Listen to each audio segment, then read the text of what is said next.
Hello, everyone. It's Michael Jaco with Unleashing Intuition Secrets. Juan O Savin supposed to be joining us here pretty soon. I have my Nino shirt on. All right. So I've been watching events down in Brazil.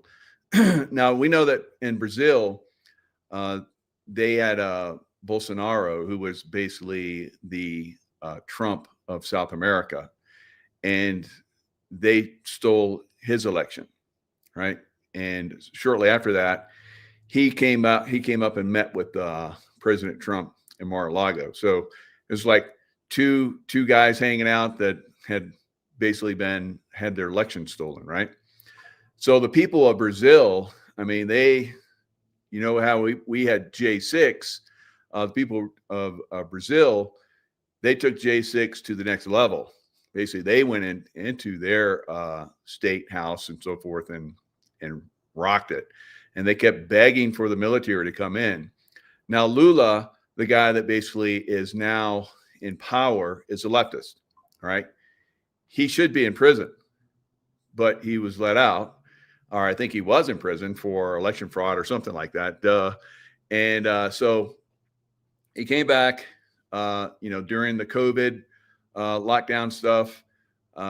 Bolsonaro was like, he wasn't for it. And the people, the deep state was like pushing it, and they did all kind of crazy stuff to try to come after him through the court system and so forth. Same thing with Trump. And then of course they had the election was stolen from Bolsonaro. And they're even trying to prosecute him for crimes, saying that it was his fault that the people, just like they did with Trump, that the people, demonstrated and pretty much rioted to get him back in power. So it's the same situation now. What's happening in Brazil right now is their cities, one of their main cities, Rio, is under siege right now. So cartels based from Venezuela are, I guess the police force came in to, do an arrest and so forth. And there was like gunshots. They had drones. They started bombing the police with drones. And it turned out into open warfare throughout the city. I think well over 100 people died. Now, the reason why I bring this up is I've been talking about how this is coming from American cities, right? So we see the same situation happening down in Brazil that is coming, I believe, for American cities. So, I mean, it was like, I think I saw one time where they were saying it was like 7,000 rounds were being fired a minute, something crazy. And you could hear the automatic weapons going off and tracers, shooting across the city and so forth. Crazy, crazy stuff, guys. All right. So Lula, they begged for military assistance, and Lula wouldn't send it. Right. So imagine if Biden were still there, or Kamala were there in the White House, we would probably be seeing that right now in American cities, right? Full open warfare. Now, I think that President Trump has been very proactive in going into some of these really bad cities like Chicago, Portland, and LA. So these cities are some of the worst. Other cities that he's gone into, Washington, D.C., the people there have applauded it, which is amazing to me because in Washington, D.C., it's about as liberal as you can get, right? But the people are applauding it. They're happy. It's for one of the few times in a long time that they've been able to actually come in and walk the streets of Washington, D.C. So President Trump has done a really good job. Another place is Memphis, Tennessee, where they also wanted President Trump to send in troops, and they've done a really good job there.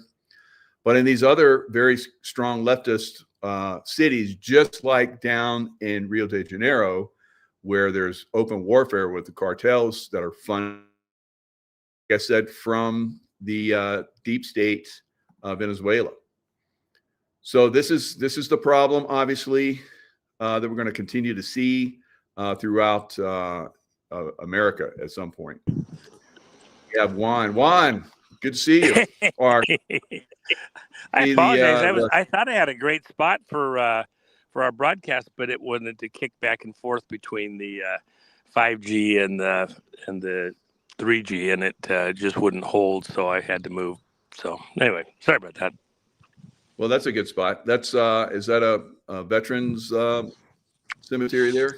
It's local. I actually have a friend who was a vet who's buried here. I enjoy to come here. I remember when he was in his last days, he commented that he had a really nice place picked out. He hoped people would come and enjoy the scenery. He won't be there, but it's where his body would be, and that you know, they think of him once in a while. He had a one of the original Kona coffee stuff. He was in the original group that pushed that whole brand, and he used to give me the King beans. I paid for them; they weren't cheap, but I get the King bean coffee, and it was pretty excellent. So, yeah, for people that don't know, the King bean is the last bean on the vine, and it sticks out, and it has the most nutrients. It has the most oil in it, and so for the royalty in Hawaii, they got the King beans for their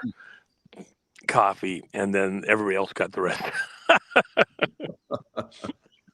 Very interesting. I never knew about that. You always bring some interesting information. So one of the reasons why I wanted to have you come on is I heard you talking about Halloween. Oh my God! So I've known about Halloween being a compromise. Of course, when I was a kid, I loved Halloween. When my kids were small, I took them out for Halloween. We had fun with Halloween. But over time, I learned that Halloween is quite evil on many different levels. Its so origins, yeah. Time.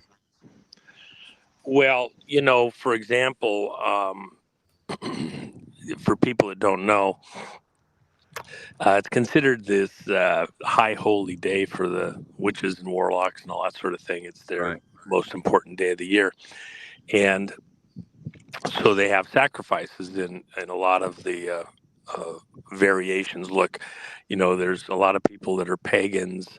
They're kind of in the Gaia stuff, and they want to go back to nature and stuff like that. So there's all different types that celebrate this stuff. And then, by the way, All Saints Day this year is on November 1st. And so it's like this divide against this evil day, and then the Saints Day afterwards for those that are, in the Orthodox like that. And but Halloween in the sacrifices, all of the month of October has lots of different sacrifices that they do, animal and in some of the more morbid, human sacrifice. And classically, historically, this was a very big deal. And so in order to prepare a sacrifice, you would adrenalize them, scare the wits out of them, because the belief was that, if you go to, for example, in the Old Testament, in the Bible, the priests would eat the meat of the offerings that were sacrificed and then burn anything that they didn't eat, so that there was nothing left. And so if you think of the occult, the devil never does anything original. He's only mimicking what God already does, or, ordains, whatever. And so they have their own variation where when they're doing sacrifices, they also eat the meat. Well, if they're doing human sacrifice, they're eating human meat. And then you go back and you think about this, think in the Old Testament. One of the things when the people came into the promised land, the Jews, the children of Abraham, Isaac, and Jacob came into the promised land, they were told not to make their children pass through the fire as the heathens did, the people that they were kicking out. Well, that's a very church way of saying, don't sacrifice your children. When they passed them through the fire, the um, uh, Baal, Moloch, this devil, they would literally, in a lot of the literature, it talks about this in ancient writings like that, where they had a bronze statue of, the bull, Baal, Moloch. And it had like a opening on it, like an old potbelly stove, where the stomach would open up. And they had mechanical arms on the sides of this statue, this large, very large statue. And they would place an infant in the glowing hot hands of this, beast, and then it would be conveyed, through, the arms being able to move into the bowel of this bull-like figure, and where the fire was red hot, and so the child would be consumed in that fire. It was a horrid, horrid, horrid thing. When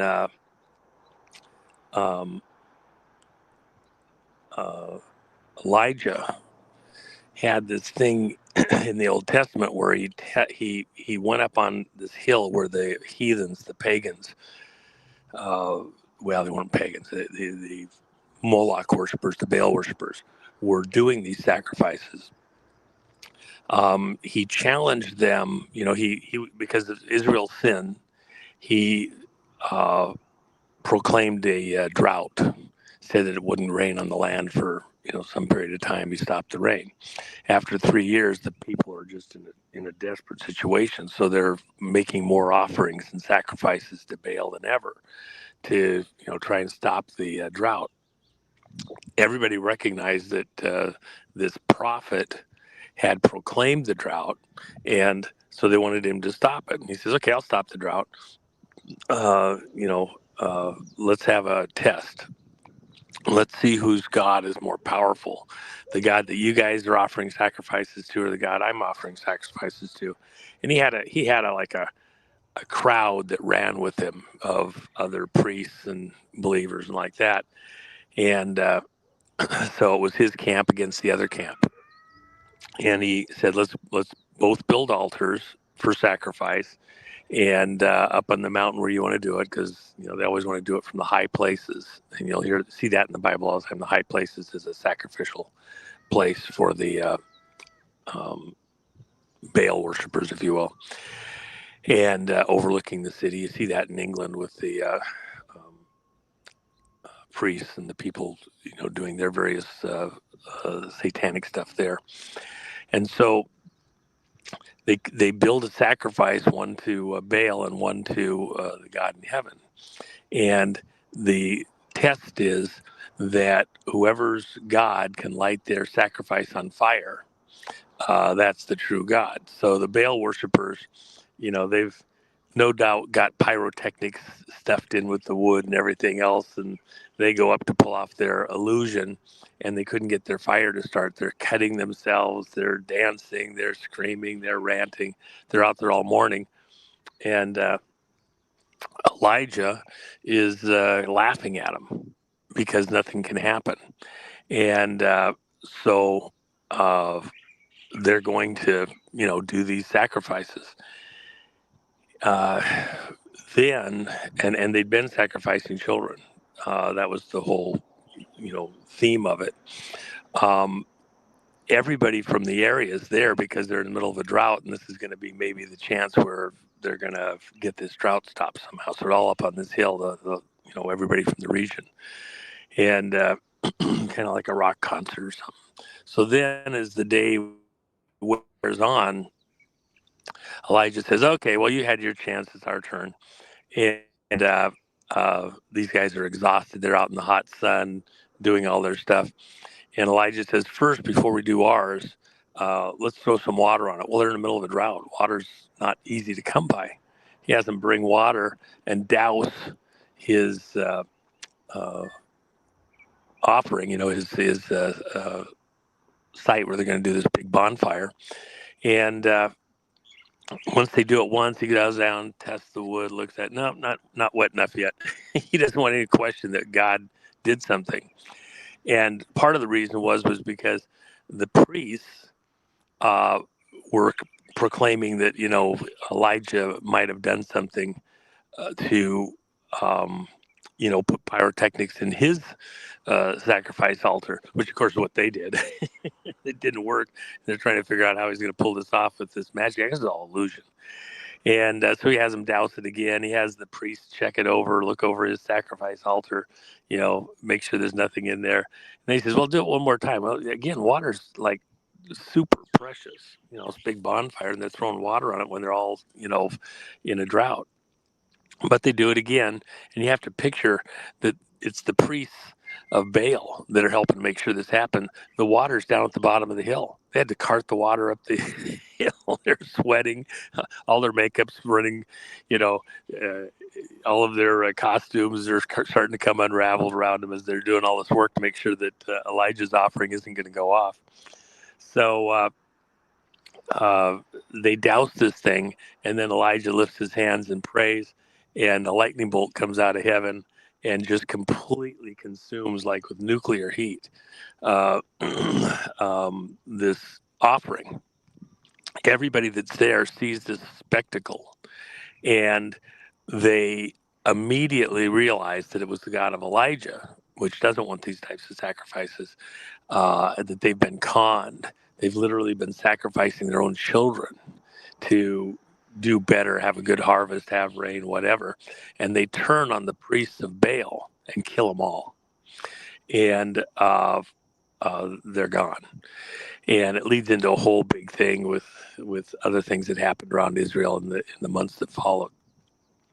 But the reason I mention all that is that there's this history that's even a biblical history, and including human sacrifice. And in the even the word Cana Baal, okay, has to do with the fact that these Baal priests would eat the humans that they sacrificed, the children and even adults. Well, within that realm, even down to this day, a lot of these Baal worshipers, Satan worshipers, want to sacrifice humans. But even within the animals, as they come up to their high holy day, they're doing multiple sacrifice days during this harvest season in the fall. And before they do the sacrifices, they adrenalize their victims because they believe that the meat tastes better adrenalized. So they adrenalize them for several days, generally starting 3 days before the sacrifice. Here we are on the 29th today. See, it's right. No, today's 30th. Take it back. I'm off a day. Of October, well, they would be in their second day of scaring the living daylights out of their victims, tormenting them, torturing them.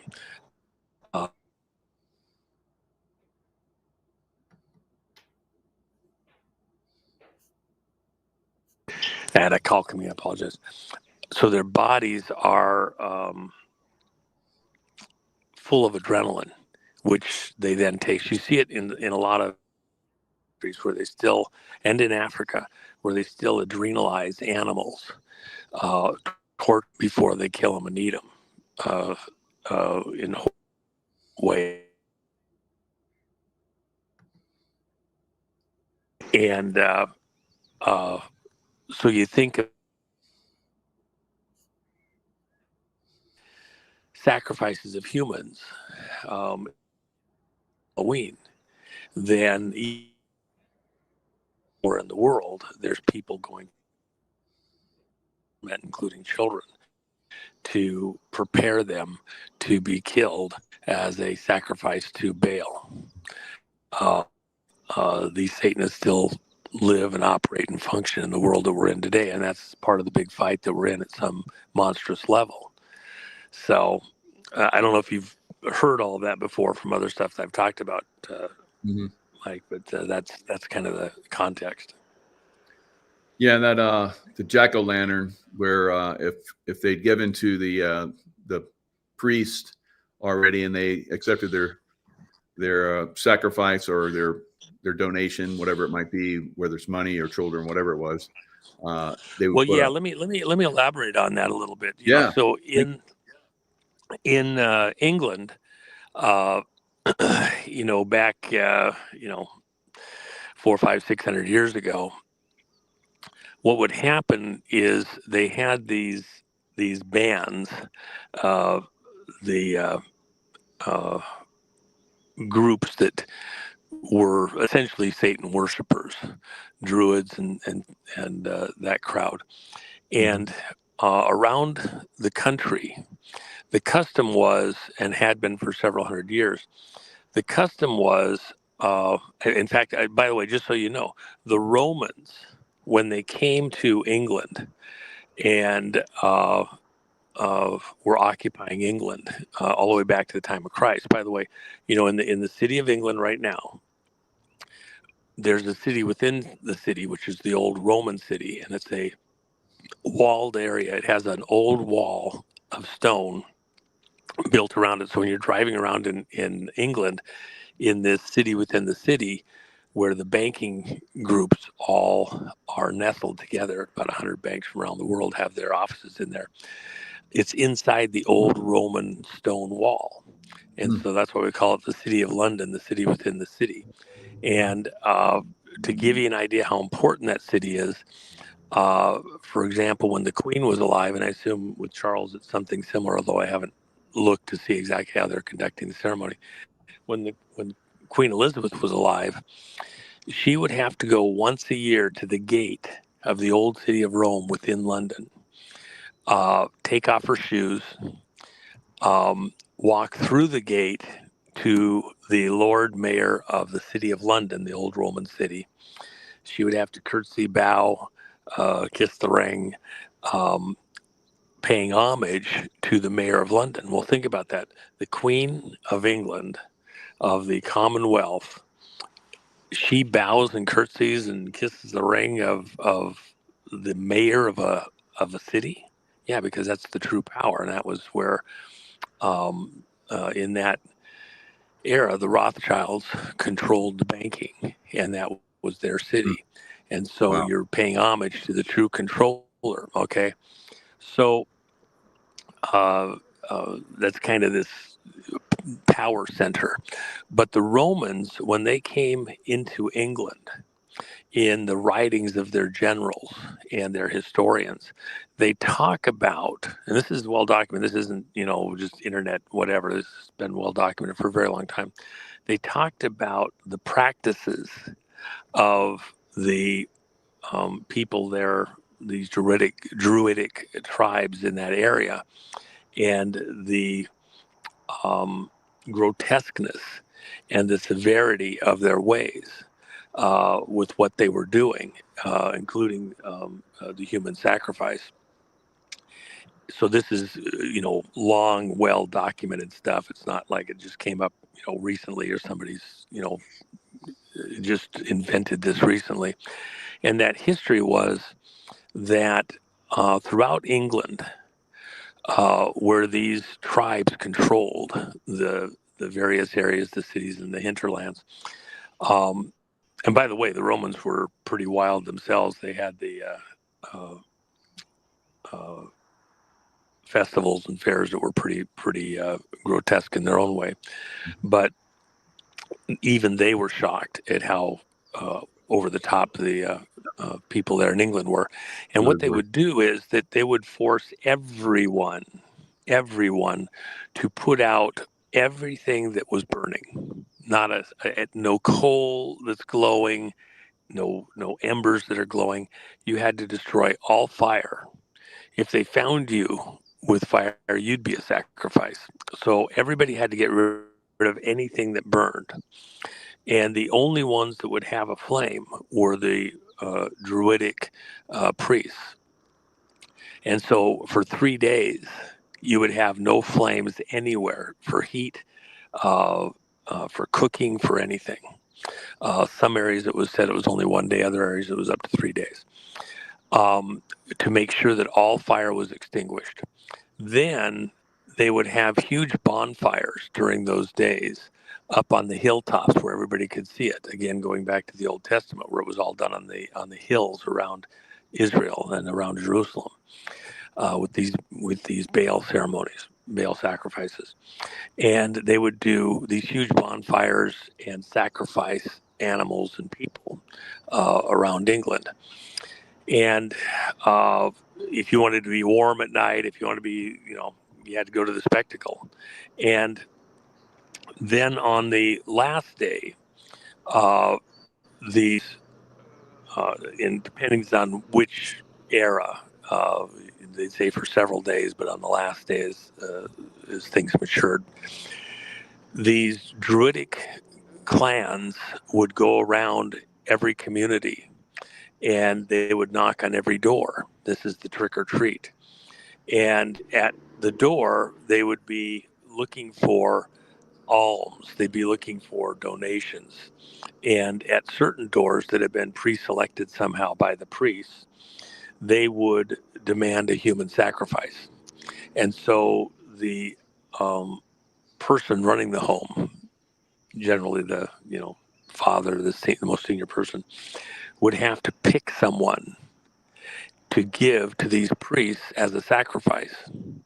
And oftentimes you have to think in terms of an agrarian society, the way that they lived.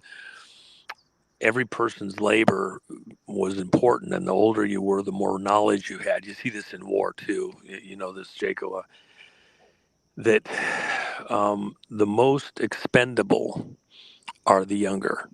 Why? Because the children can be replaced more rapidly as they get greater skills, knowledge, understanding. They become more critical to your operation, and so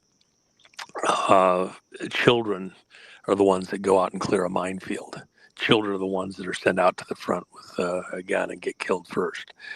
And so generally, the human, if they were required, not every household was required to give a human sacrifice, just certain ones at different times. You might give one and I have to give another one for 10 years or something. The priests made their own decisions. It was generally the youngest in the house or very young, or one of the women, because they weren't as strong to do labor, etc., as the men were. And so when the priests would take their captive, bind them and take them to the bonfires, they would leave a lantern on the porch, and that would be assigned to any other of these roving groups that household had met its obligation, had made a contribution, and so ignore that house, don't bother that house, leave us alone. And if you didn't do it, you wouldn't get that lantern, which was a hollowed out gourd. Today we do it with pumpkins, with a light in it. And by the way, what was the light burning on? As these roving groups would be running around, they would have a dead body, someone that they were pulling, and they would have tied a rope around one leg. And so you see it, for example, in Masonic literature, where you'll see a person with one leg bent at the knee up nearly to the waist and the other leg stretched out. And that's symbolic of this ceremony where you would drag a dead body and by one leg. And as they went through the area, collecting their alms. And if you had given an alm, they would then cut some of the fat out of the body, and they would place that fat in the gourd with a wick, and then light it. And so the fat of the body is what was, you think of oil lamps, you think of things where it's burning something other than the wick itself, which is just a filament, and that's what would keep it burning. And so the body was being drugged for the fat, and they'd be cutting it up piecemeal as they went to light these lanterns to show that they'd gotten their alms. It was think of growing up in that kind of an environment.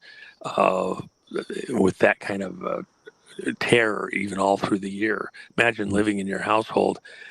Would a parent or someone demand your child or a sibling to be the sacrifice if you ran afoul of a parent who could make that decision, and they decide that this is what we're going to do? I'm going to get rid of this one because I can do it and I have the luxury of having an excuse to do it. The priests take care of it for me. That's the terror within a society, even over the rest of the year. Are you going to be the sacrifice this year?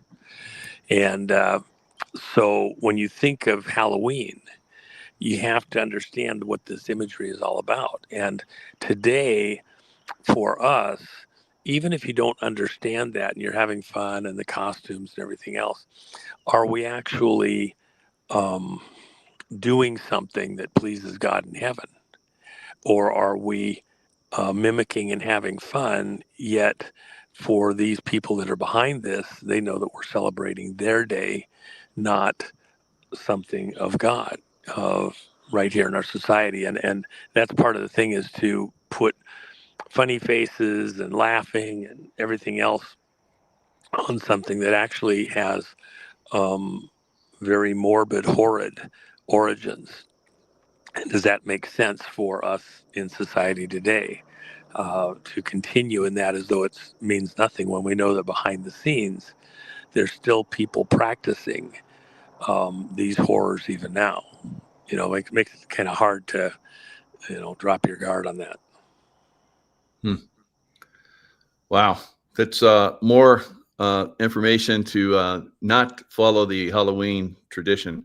Now, a lot of people say they follow the All Saints Day, but is All Saints Day on the 1st of November? This time it is. I think it bounces around. I don't really follow it that closely, but I know that this year it does follow immediately after on the 1st.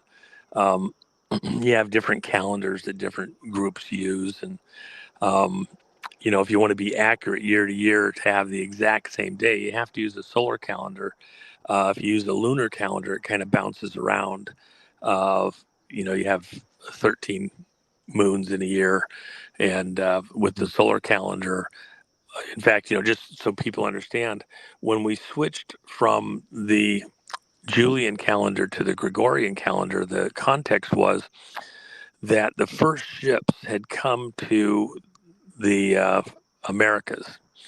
And the ships that went to South America with the Mayans, Central America and South America, with the Mayans and the Aztecs, they got the calendars, which were extremely accurate. So when you looked at the Aztec calendar, for example, as well as the Mayan, you could calculate out with precision exactly when the eclipses were, certain events would occur. And the Julian calendar was all over the map because it didn't allow for that quarter day. Every fourth year we have a leap year, because as the Earth goes around the sun, it takes 365 and a quarter days to make a full transit all the way around the sun, one full circle.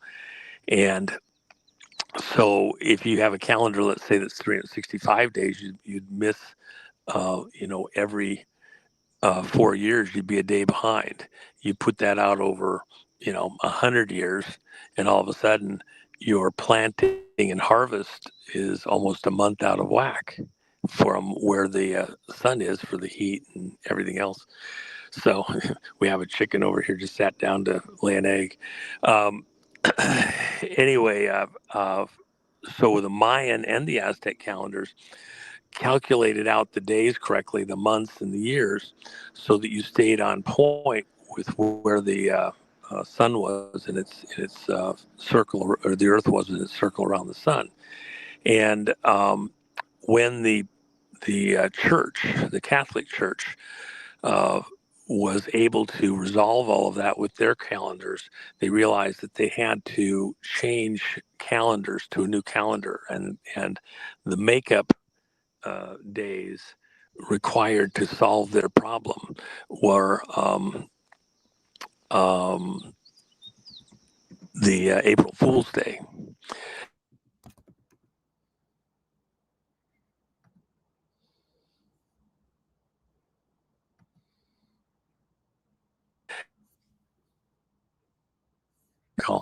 So Fool's Day was the day that was used to resolve the calendar for us here in the West, and that we all run on today, which is the solar calendar, and then we include the leap year. So every fourth year we have an extra day, which is February 29th. And by the way, there's a reason for doing it on that day.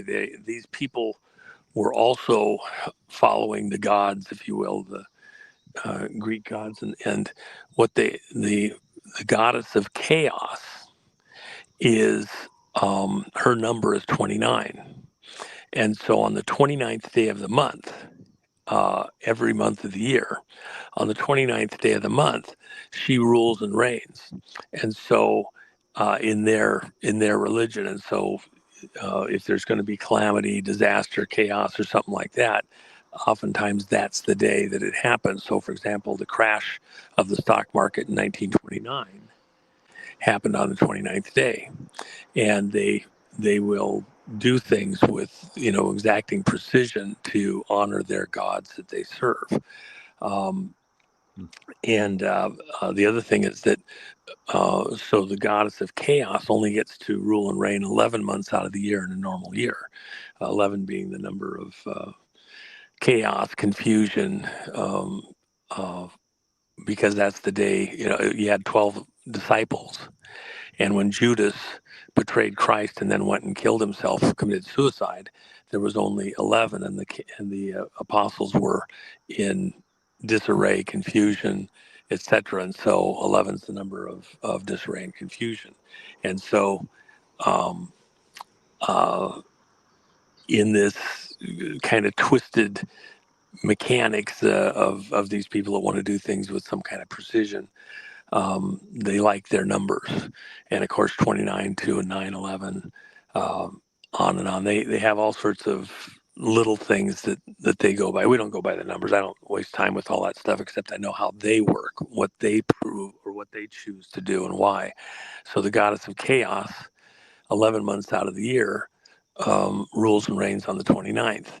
And then on a leap year, she gets to rule and reign for a 12th month, but it's actually not just 12, it's then 23 straight months that there's a 29 in the calendar that she can do things. So that's why for them a leap year, it's really almost 2 years of their calamity that they like to do, and on and on. So you can go back through history and find where there's certain pings that you go, oh, that was on the 20th, that was on the 20th, that was on the 29th, and then also 29 years, in their calendar, their way of doing it. So anyway, it gets into the weeds pretty quickly, but when you're kind of aware that they like to do things with that kind of calendar precision, you can anticipate windows where they may very well want to do something or desire to do something, and you gotta kind of be a little bit more ready for what they might have. They got something for every day of the year, these people. But anyway. So I had Leo Zagami and on. by the way, let me just add one thing. All right. Let me just add one thing real quick before we get to him. 11 is also the number of war, and because Satan's warring with God, if you will. And so when Judas was no longer one of the 12, they were in chaos, disarray, confusion on the 11th day. Well, that's what war is: chaos, confusion. There is no reason, type of thing. So the other number that follows with that is a triple one, 111. And so there is, I've had numerous people that kind of follow this stuff that are all concerned about the Venezuela situation, Ukraine, and 50 other things. And you have every year, of course, 11-1. And then the follow on to that is Veterans Day, 11-11.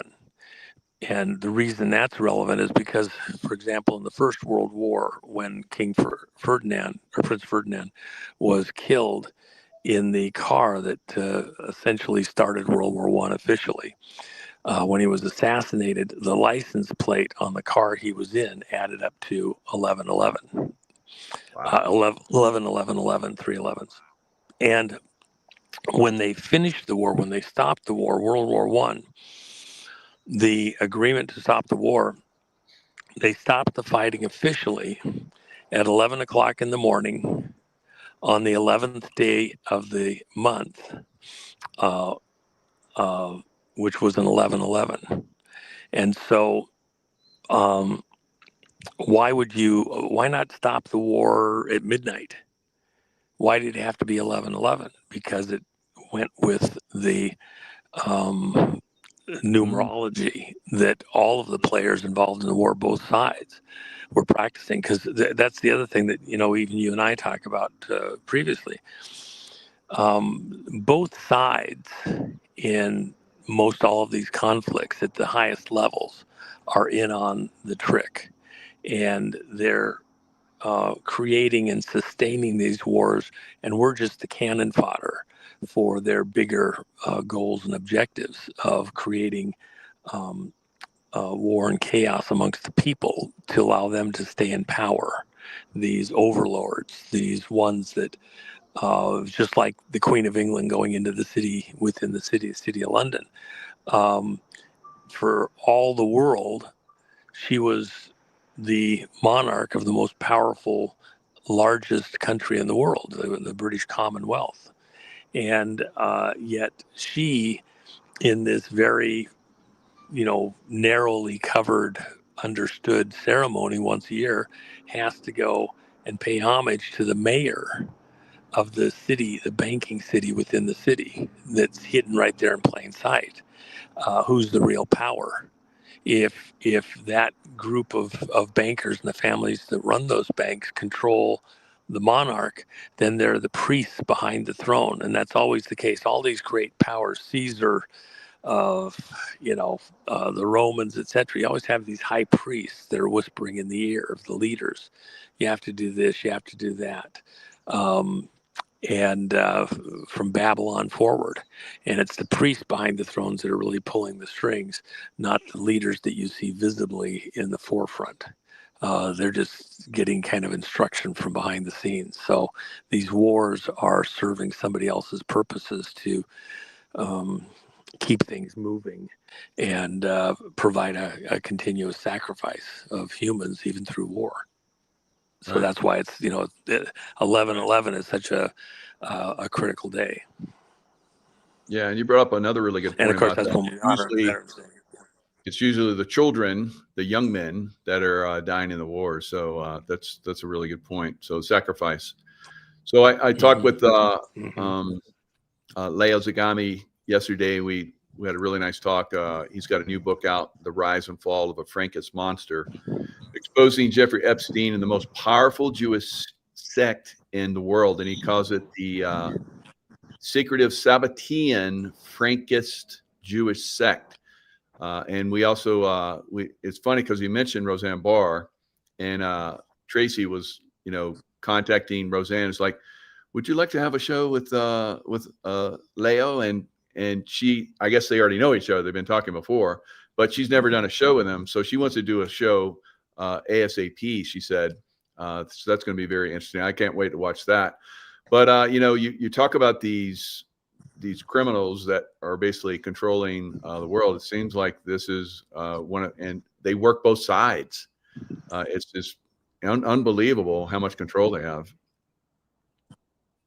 Yeah, once you kind of see that you wonder why things happen a certain way and why the wars can't be stopped, and the illogic. Imagine if the Ukraine war had stopped when Zelensky was there at the White House with Trump. They had an agreement. Zelensky came to the U.S. and he was going to stop the fighting. Trump had an agreement with Russia. They were going to stop the fighting. And there in the White House, with no warning, Zelensky turns around and says, well, after talking to my consultants and everybody else, the Brits, by the way, and some traders within our own U.S. military, he says, we don't want to stop. I'm not going to stop until we actually have an agreement. Which Trump was saying, look, we cease the fighting while we work on a peace agreement and work out the details. That could take months and months and months, but we'll just keep working on it. But at least, if all your energy isn't spent just trying to defend or to attack, you'll have more energy to, try to work out the agreement. And in the meantime, you're not destroying everything around you. Let's stop the destruction and work an agreement. And if it takes a while, it takes a while to work out all the details, but that's what we'll do when we stop the killing. When you're losing on both sides about 3,000 people a week, as it is currently, and you think of all the weeks since Zelensky was there at the White House, both sides, and some weeks it's way more. You've had weeks where you lose up to 10, 12,000 people on each side when they get really going. How many people's lives were sacrificed since that time period, and what gain was made? I mean, what territorial gain? How much more infrastructure is gone? That's going to take how many more years for every year of destruction? You're probably really talking 5, maybe even 10 years just to clear out the rubble and start rebuilding the infrastructure. And by the way, Zelensky and crew and his British overlords expect America to pay to rebuild Ukraine. And so the current figures, they were saying it was going to cost 150 billion, then it was going to cost 350 billion, then it was going to cost $1 trillion, and now the current estimates are upwards of $5 trillion. And what Trump had said was that they could pay to rebuild, we'd help them to rebuild, but they do it out of their rare earth materials and other mining that they had in Ukraine, but we'd help them build, they'd pay for it themselves. Both sides started this war within this whole thing, and then they want the American people to pay for it. Bullshit, and that's what Trump said. And so it goes on. But going back, what I love about Leo is that he has an understanding that's outside of most everybody else that's talking. He's studied this extensively. He understands the real nature of the beast that we're fighting on both sides. And he ties it all together, the whole Sabbatean aspect of this out through everything, including, by the way, Israel and the Holy Lands and all this other stuff, where you understand that all of that is an illusion of who's actually behind this. I see all the people getting, wound up over the Zionists and like that. Well, if you're going to go that route, you have to go further back than that. That's the whole Zionist thing is just the Rothschild operation when they went to the British government and got an agreement to let them buy land in the Palestine region with the purpose of creating a reincarnated, reinvented Israel. I call it political Israel. It's not the Israel of the Bible. It's a city of Rome, the city within the city in England, where they went to Lord Rothschild went to Lord Balfour in the British Parliament, and they worked out an agreement for this, allowing the banking people, the money people, the Zionists, these very, very wealthy people, to go in and buy land in Palestine from the people that owned it, the Palestinians, with ultimately it becoming the basis for a new country. And so for 30 years, they were buying land in Palestine from 1917 to 47. And then in 47, they declared themselves a new nation state of Israel. And then were recognized in 48 by the UN, a Rockefeller operation. And the rest is history, this stumbling block that was needed. And by the way, this is front and center at the core everything within the Masonic operations. The whole point is to create 3 world wars. That within those 3 world wars, you bring the world to some climax of conflict between the 3 Abrahamic religions, the children of Abraham, Isaac, and Jacob, the Jews, and the other children of Abraham, the Christians, and the other children of Abraham, the 3 great Abrahamic religions, the Arabs. And because remember, Abraham had a child, Ishmael, by his handmaid. And so this is a conflict between, brothers or cousins and half brothers around Abraham, their father. And within the Masonic belief, if you could cause 3 world wars, the last one being the great one, a religious war, then out of those wars, out of chaos of the 11s, remember 11 is the number of chaos, confusion, disorder, war.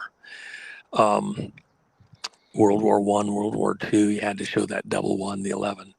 Out of that chaos comes order, because who steps in to reorganize, get the trains running on time, clean up the streets and make new streets that are precise, north and south and east and west, etc., that have some kind of order. Look at Washington, D.C. The entire city is built around mechanical alignments tied to Freemasonry. And imagery, when you look at it from overhead, you see very clearly all of the imprint of the groups that were there and created it. And so their belief is that they're going to bring us into the Third World War. And out of that, Albert Pike's, his book, The Bible to many Masons, the book Morals and Dogma, he says, right in the middle of the book, he says, let no one be fooled. The God whom we serve is Lucifer, the light bearer. Okay, so the Freemasonry is dedicated to Lucifer, the light bearer. And then beyond that, Albert Pike says he wrote the book in green ink in honor of the spirit who taught him all the things that he wrote down in the book, because the spirit was green in its presentation. Well, green, what's the relevance of that? For he hid amongst the green leaves of the garden. That's the belief that Satan, Lucifer, the devil, goes by 1,000 names. When he went to beguile Eve, he was hiding there until Adam wasn't around. And then he approached Eve, and then he beguiled her. And he was the green man, because he was camouflaged in the garden. That's why you have the green movement, the, green, everything to do with energy, etc. It's in honor of the green man himself. And they, in their belief, to the world after. So it looks like we just lost Juan. So that video, that screen share I just had with for you guys with the streets of Washington, D.C. It shows it all, like he says, north and south, perfectly lined up. And then you can see the, basically the Star of David upside down, which is satanic. So there's lots of that in D.C. Of course, the Washington Monument is supposed to be like the penis that ISIS couldn't find from Horus, or was it not Horus? That was his son, but anyway. So they have that going on. So there's lots of corrupt stuff that's going on in D.C. Now, when Juan comes back on, hopefully we can talk about the shutdown, as far as like the government funding and so forth, and how they haven't got funding for the SNAP program. So I think the SNAP program that's coming in is going to be very interesting, So I was just talking about. I just showed a street map of Washington D.C. and it had the Star of David upside down, of course, and then the Washington Monument, like we've talked about before, and it was Osiris's. Isis couldn't find his penis, so she put everything together. So she had to make a penis so she could mate and have Horus. So that's what yeah, penis out of stone. Yeah, stone, which, by right. the way, is actually when you think of the AI and machines and like that, silicon life form, a computer, literally the ghost in the machine.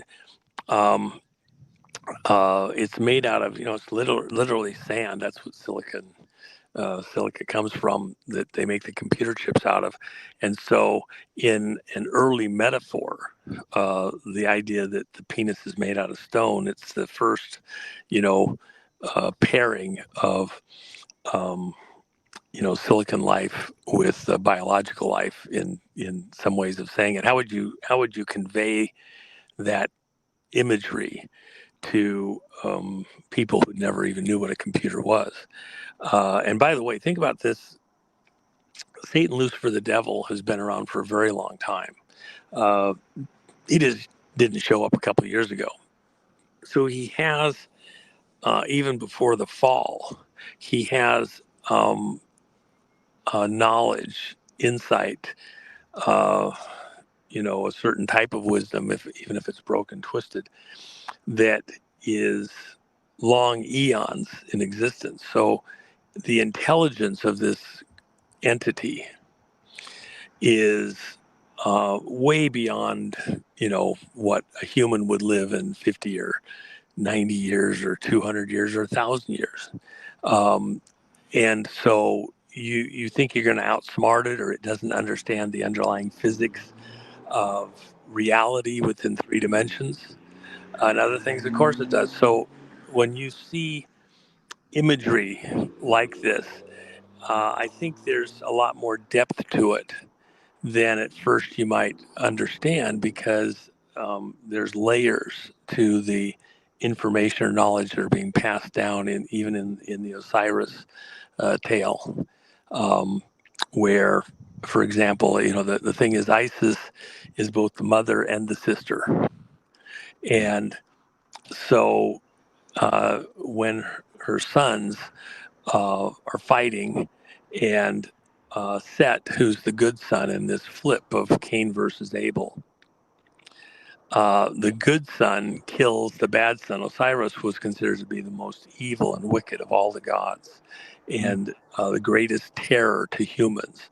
And Set loved the humans and took care of them in this, Greek god, Babylonian god mythology. And so when Set killed the evil brother, the mother, Isis, you see that name all over the place, goes out.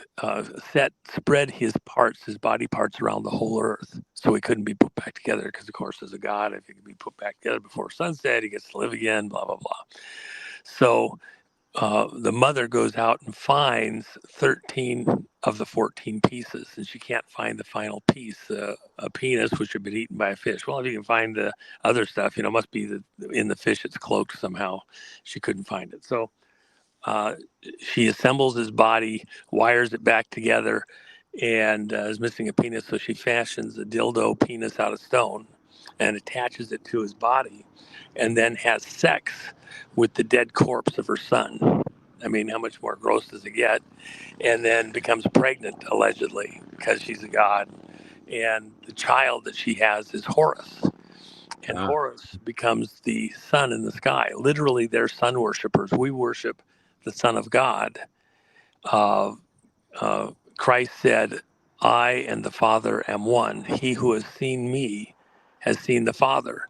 So God took on human flesh like we put on a coat, and then came and walked among us, and then stepped in our place. He had, the penalty of sin is death. And so someone has to die to pay the price of sin. Well, if you sinned, you die. So when God himself, the only one that could be perfect, without any sin, steps in the way, and then becomes the sacrifice and dies, and then is resurrected on the third day, he fulfilled the letter of the law that a death had to occur. Those that attach themselves are found in Christ, and by faith accept that he died in your place and paid the penalty. The fine's been paid. The law has been fulfilled. God can't, he says the penalty of sin is death. God can't reverse that. He's made a proclamation, a declaration. So it must occur. So then he steps in the way, and it does occur for those that want to have that salvation. It's there for free. You can't possibly come up with enough to pay the price of that penalty yourself. So God steps in and gives you a way out. In this mystery of the Osiris thing, we look as Christians at the cross as this emblem of that crossroads moment where the penalty on each of our lives of sin, separation from God, because it's putting yourself at odds with God to disobey, has been paid. God himself did it in the form of Christ, and a blood sacrifice to death. He himself did it.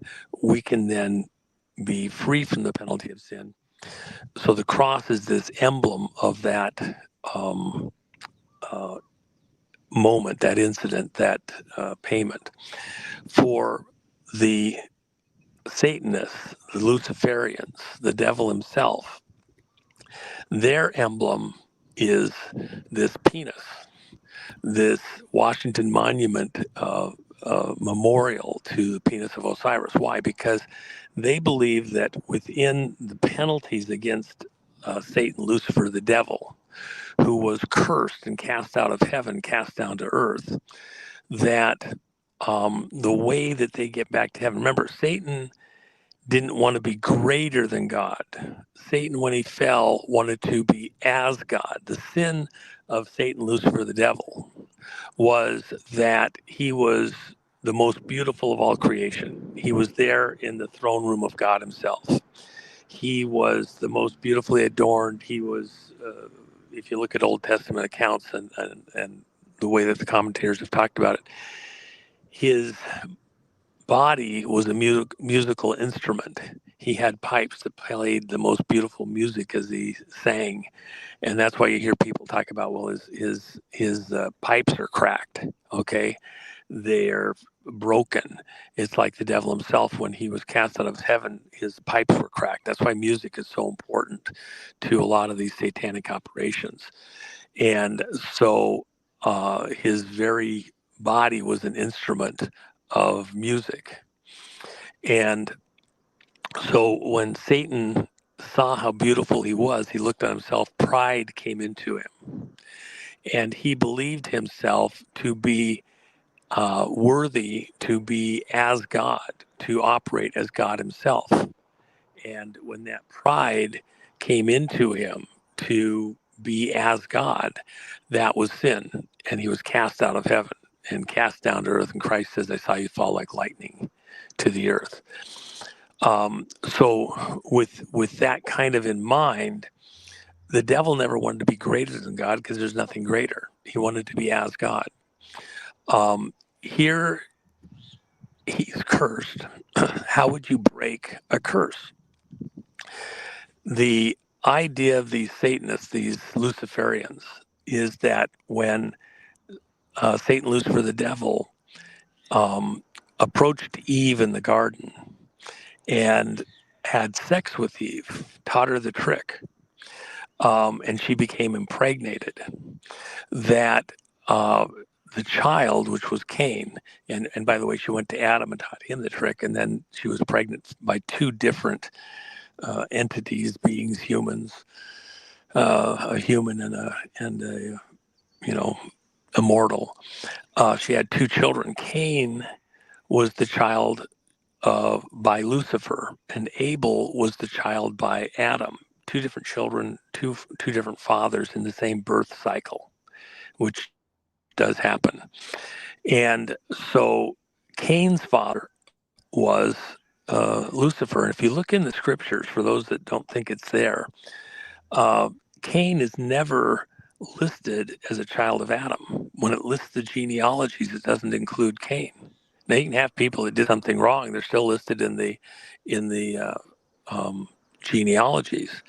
But Abel was a direct descendant of Adam. Abel was killed, and then there was Seth, and Seth is our ancestor all down through time, not Abel. And so how would this help the devil? Because God proclaimed a blessing on Adam. He gave Adam and his seed the earth and everything that is in it. And then and that was without any conditions. It was, if you look in further in the Old Testament, in Leviticus and things like that. If you do this, I'll do that. If you do this other thing, I'll do this other thing. God says if you do bad things, you're going to get a bad reward. If you do good things, you get a good reward. But it's the, conditional.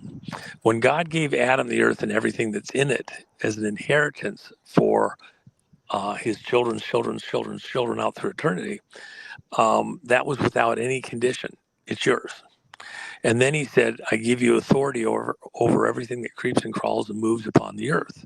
So Adam had the earth and total control over everything on the earth, in the earth, everything that breathes, everything that moves, all the animals, all of the plants, everything, the mineralization. If, Eve was created out of Adam, and so, the rib being taken out, fashioned into another being. Adam said that Eve was bone of his bone, flesh of his flesh. And so she was pure human, created from Adam as a co-part of Adam. And, one flesh, if you will. That's the husband-wife thing.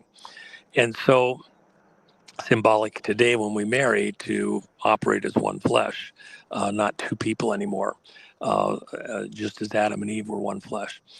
And so the thing is that the devil, if he has a hybrid baby by Eve, now you're torn. God has said he's going to bless Adam, give him ownership over the earth, give him authority over everything on the earth.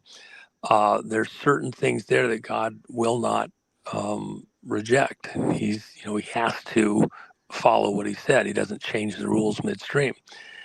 So in this Luciferian mentality, Cain and his children must be blessed by God and have a co-ownership. And they think of themselves as not just merely human, they're more than human, they're hybrids. They're not defective because they're not fully human. They have an advantage. And so this Luciferian theme is that, they're in more modern times from the garden up, past Abraham, they're the 13th tribe. Instead of the 12 tribes of Abraham, they're the 13th one. And that's why you have the 13 royal families and things like that, more than human. And so in their mind, the devil must be, we think of children as a blessing. So if Cain has children, they're all hybrids. They're part human, part Cainite. And that's the mystery of their religion, that via sex, the penis, they win against God in heaven.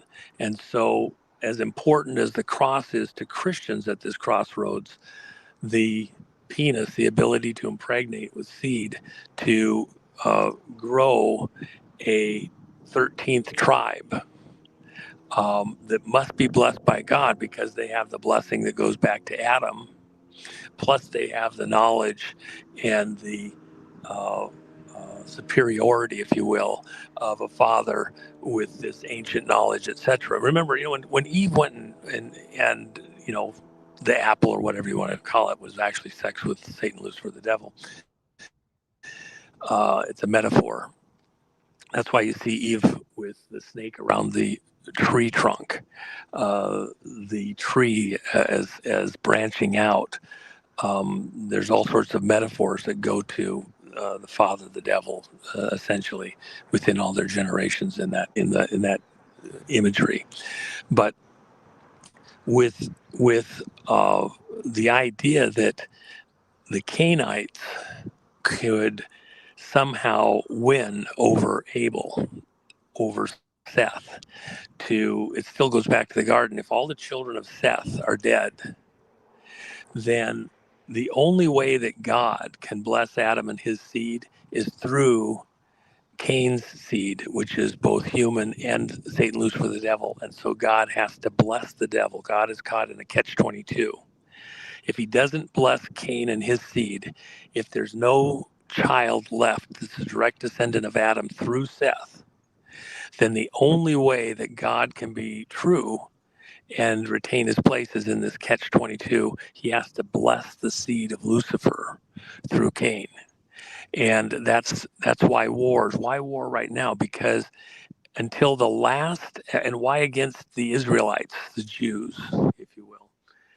As long as there is a child, one child, who is a direct descendant of Adam through the Seth line, then that can be rebuilt and the game is not over.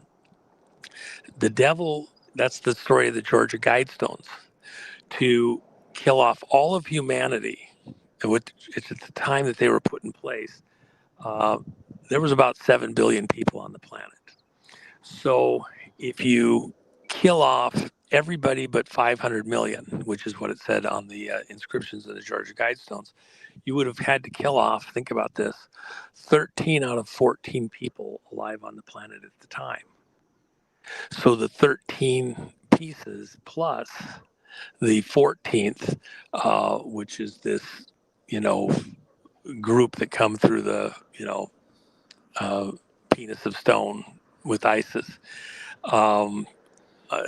Remember Podesta had written on his hand 14 with a fish. That's right. Okay, well, the 14th piece eaten by a fish, but recaptured. That's what the symbology is. And by the way, that just goes to show you that this crowd, this group, is in very powerful places because he's playing with those metaphors right there in the public.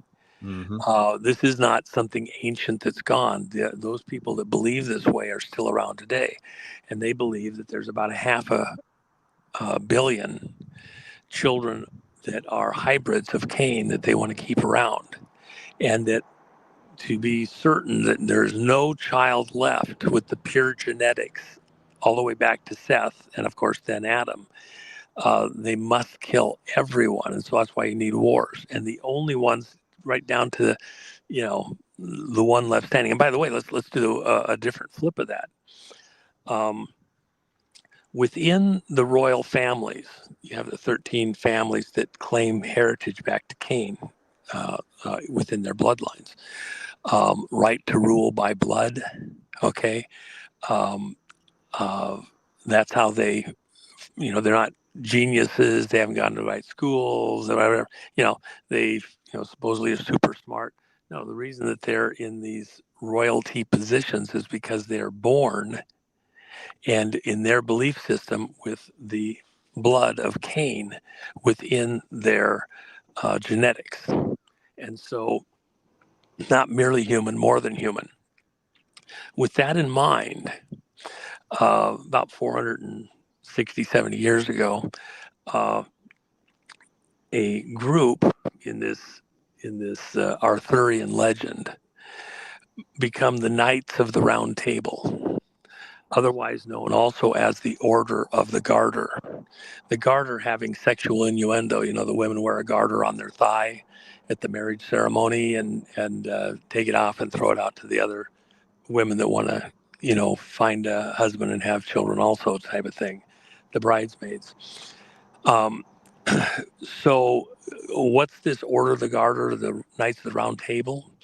The 13 royal families would offer up 2 persons, so there's always representation at the table, to represent their bloodline. And then in the modern times, this last period of time up till King Charles, Queen Elizabeth sat at the head of the table of the Knights of the Round Table, the Order of the Garter, and they would meet periodically on ritual dates and do what they had to do to decide whatever they decide. Well, what do they decide? Who's marrying who? Why? Mm. If you watch all of the royal families, they always like their horse racing. Yep. And in horse racing, it's all about the breeding. And then within the breeding, there's no artificial insemination. There must actually be physical copulation between the horses in order to sire a child. And so within the royal families, the Knights of the Round Table are arguing for position on how the breeding process should go amongst the various children, who marries who. Why was that important? Because in this breeding program that's been going on for almost 500 years, each knight, as they came to the table, was assigned a number as they arrived and became a knight at the Round Table in this breeding program. What number knight, because Prince William has become a knight at the Round Table, what number knight was he when he arrived at the Round Table? He was the 1000th knight. Wow. They're very careful on their numbers. Why is that so important? Because in gematria, the language of numbers, this other language that's done in plain sight, that is a language that is universal. The language of numbers, by the way, is the same in computers, the language of numbers. That's how we can be united and overcome the Tower of Babel. In this language of numbers, Prince William is the 1000th knight. Drop the zeros. He's the one. He is the one. He's the first royal in this entire breeding program to have the blood of all 13 families coursing through his veins. The Merovingians, which came in through Diana, and then the Saxe-Coburg-Goths out of the Black Forest in Germany, by the way, not from England. Those two families, the Saxe-Coburg-Goths represent 7 families of the bloodline predominantly, and the Merovingians represent the other 6. So William is the product of this marriage, this breeding program, which was a countdown to the one. That's why Independence Day, the movie, does a countdown till everything synchronizes, and then the attack begins. In this breeding program, from a Luciferian perspective, a Masonic perspective, by the way, the Queen sat at the head of the Freemasons, this men's organization, she sat at the head of it. But within this breeding program, he's the one. And now the attack can begin. And so you'll see over the internet, you can go do some research, all these Hollywood people and business people and everybody else, they talk over and over behind the scenes. Prince William is the Antichrist and the product of all of this breeding. And you'll see through the Masonic movement, a lot of the families, the various names, their names are altered slightly to add up to 666. So, for example, Kissinger adds up to 666. And different other groups, they like to play with their numbers in a base 6 system, by the way. And so this is a much bigger thing than most people have even thought about, but these people think about it. See, we're just trying to live our lives. I just want to get, snow tires on the car that are safe to drive on icy, wet roads. I want to be able to have hot coffee and something to heat it up with in a few moments. I don't want to have to do a whole fire and the whole schmear. I just want to, watch a football game and enjoy the football game and the contest between people. That's not the way these people are. They never let it sleep. They're driven, like Satan himself, to complete their mission, to take over the world. And within all of that, put their imagery everywhere they can, including where Christians want to wear a cross. They want to, have things emblazoned to remember that they are saved via what happened at the cross. um, that God came and paid the penalty of sin, and therefore they can live eternally in God's presence and be forgiven all that sin through His uh, personal sacrifice on their behalf, if they accept that and believe in that. The Satanists believe that by sex, and they memorialize it with these um, stones, like the Washington Monument, these odes to Osiris and Isis and Horus, the sun in the sky, that they will live forever, and God can't curse them. He has to bless them equally with the rest of his Adamic creation through Cain. But their path forward is to kill everyone who is not commingled, a hybrid within their way of doing it. And by the way, and for people to say, well, I probably got, in all those generations of seed of Cain in me, there's only a handful of people probably on the planet, almost certainly within the Jewish bloodlines. Everybody's got some Cainite blood in them at this point in time. So at the resurrection, when the Messiah returns, the dead in Christ rise first, and then the living. And they join this army in the sky with the Messiah returning to earth. Nothing said about a 7-year delay and all that. That's just a bunch of, 20th century bullshit. At the time of the Messiah's return to earth, or coming to earth, depending if you're a Christian or the other religions that think he's coming for the first time, they're caught up into the sky. The dead first, everybody in the grave that's dead in faith, looking for the Messiah, and the living. And the living are caught up. One man's standing here, and another person next to him working in a field, whatever, together. And one's caught up in faith, and the other one is left behind. At that instant, it says that everyone is changed in the blink of an eye. All of those that are caught up to this army in the sky are changed in the blink of an eye.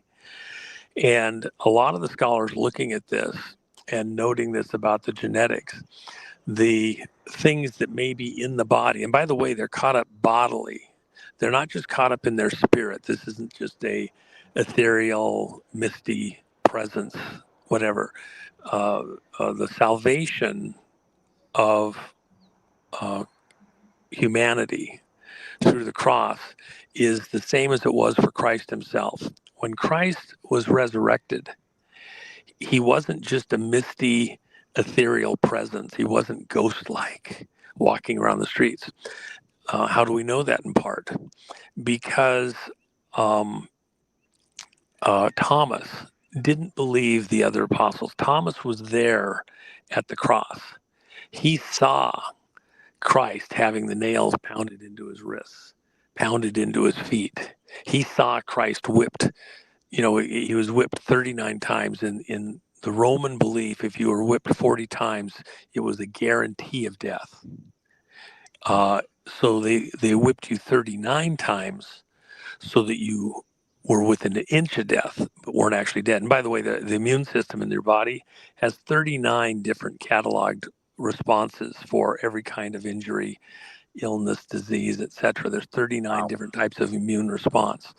So in Isaiah, it says, by his stripes, we are healed.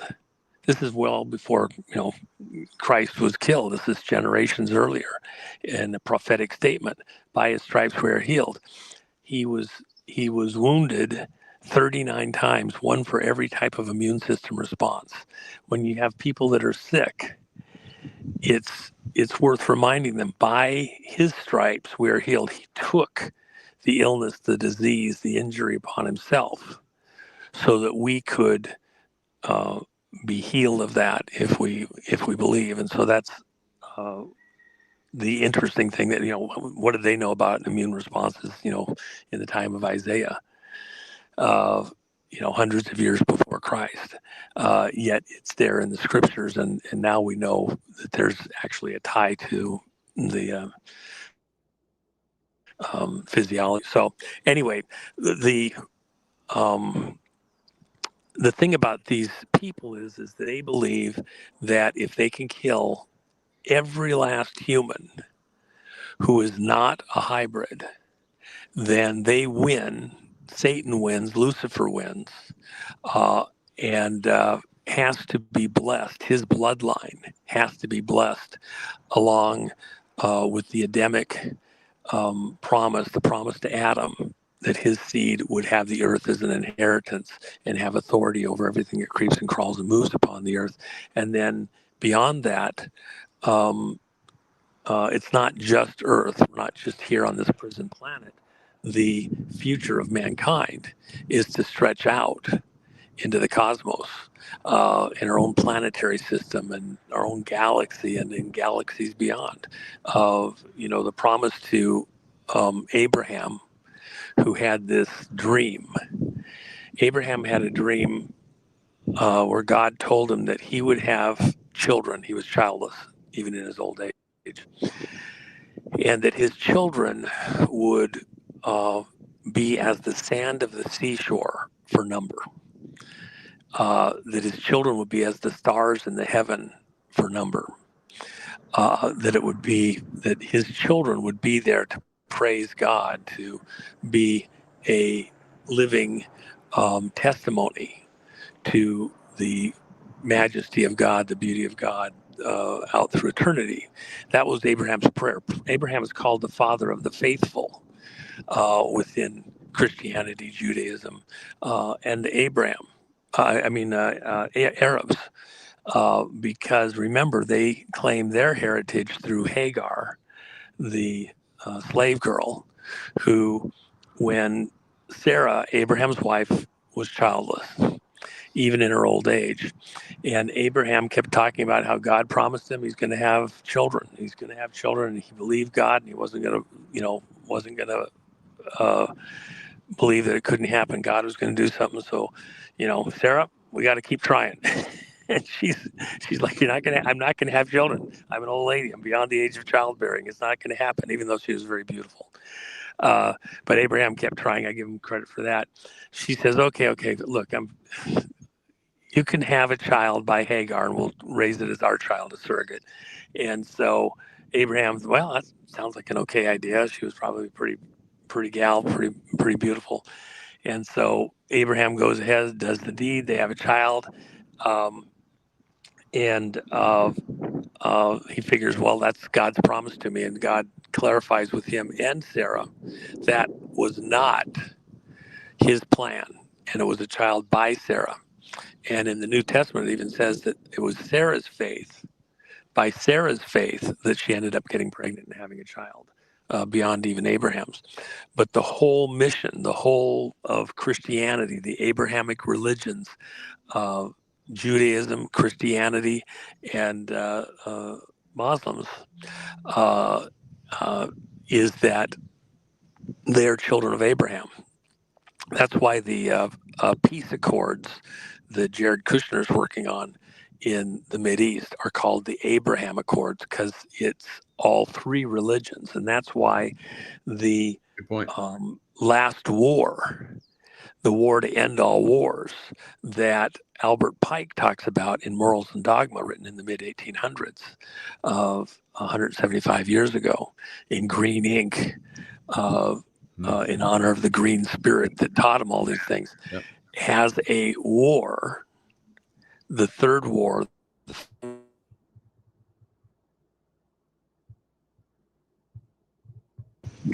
between the children of Abraham, of both through Ishmael and through Isaac, and that it's over, who's going to inherit the blessing. And then you come forward all this way to now, and it's the same conflict over and over. It's the garden all over again. Is Satan going to be able to break the curse by God, where he was cast out of heaven, through sex, having a hybrid, and then eliminating all of the siblings that would come through Adam and the Seth line of, why did he kill Abel? Because if Abel's dead and Cain has children, then God has to bless Satan, Lucifer, the devil, through the Cain line. Children are a blessing.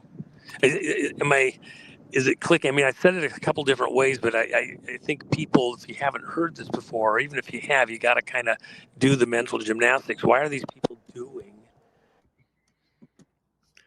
Yeah, Most of them have no clue. A handful at the top do know.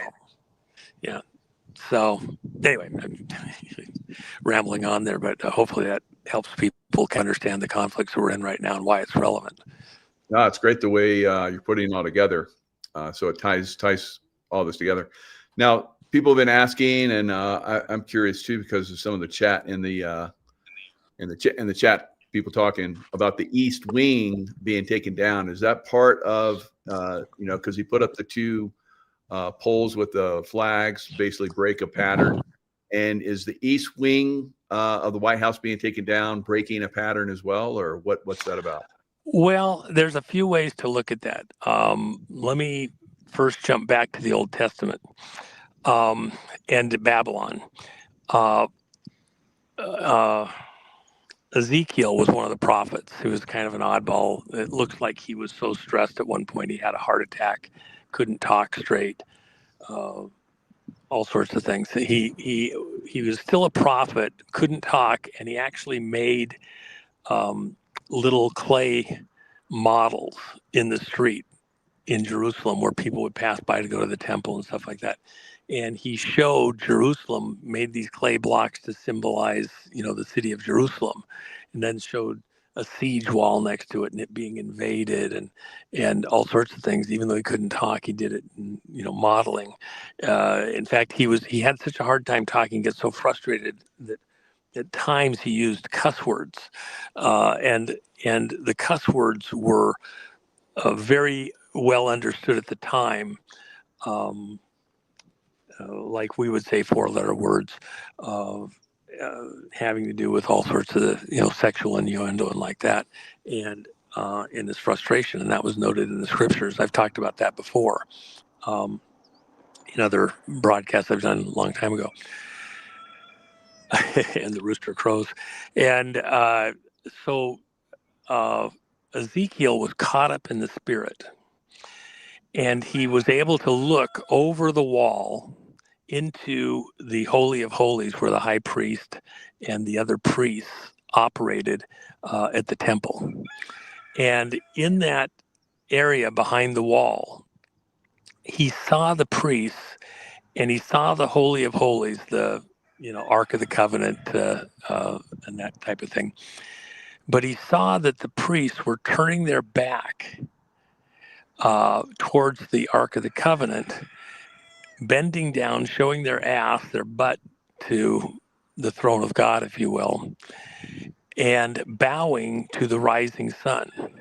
So the priests are bowing to the rising sun.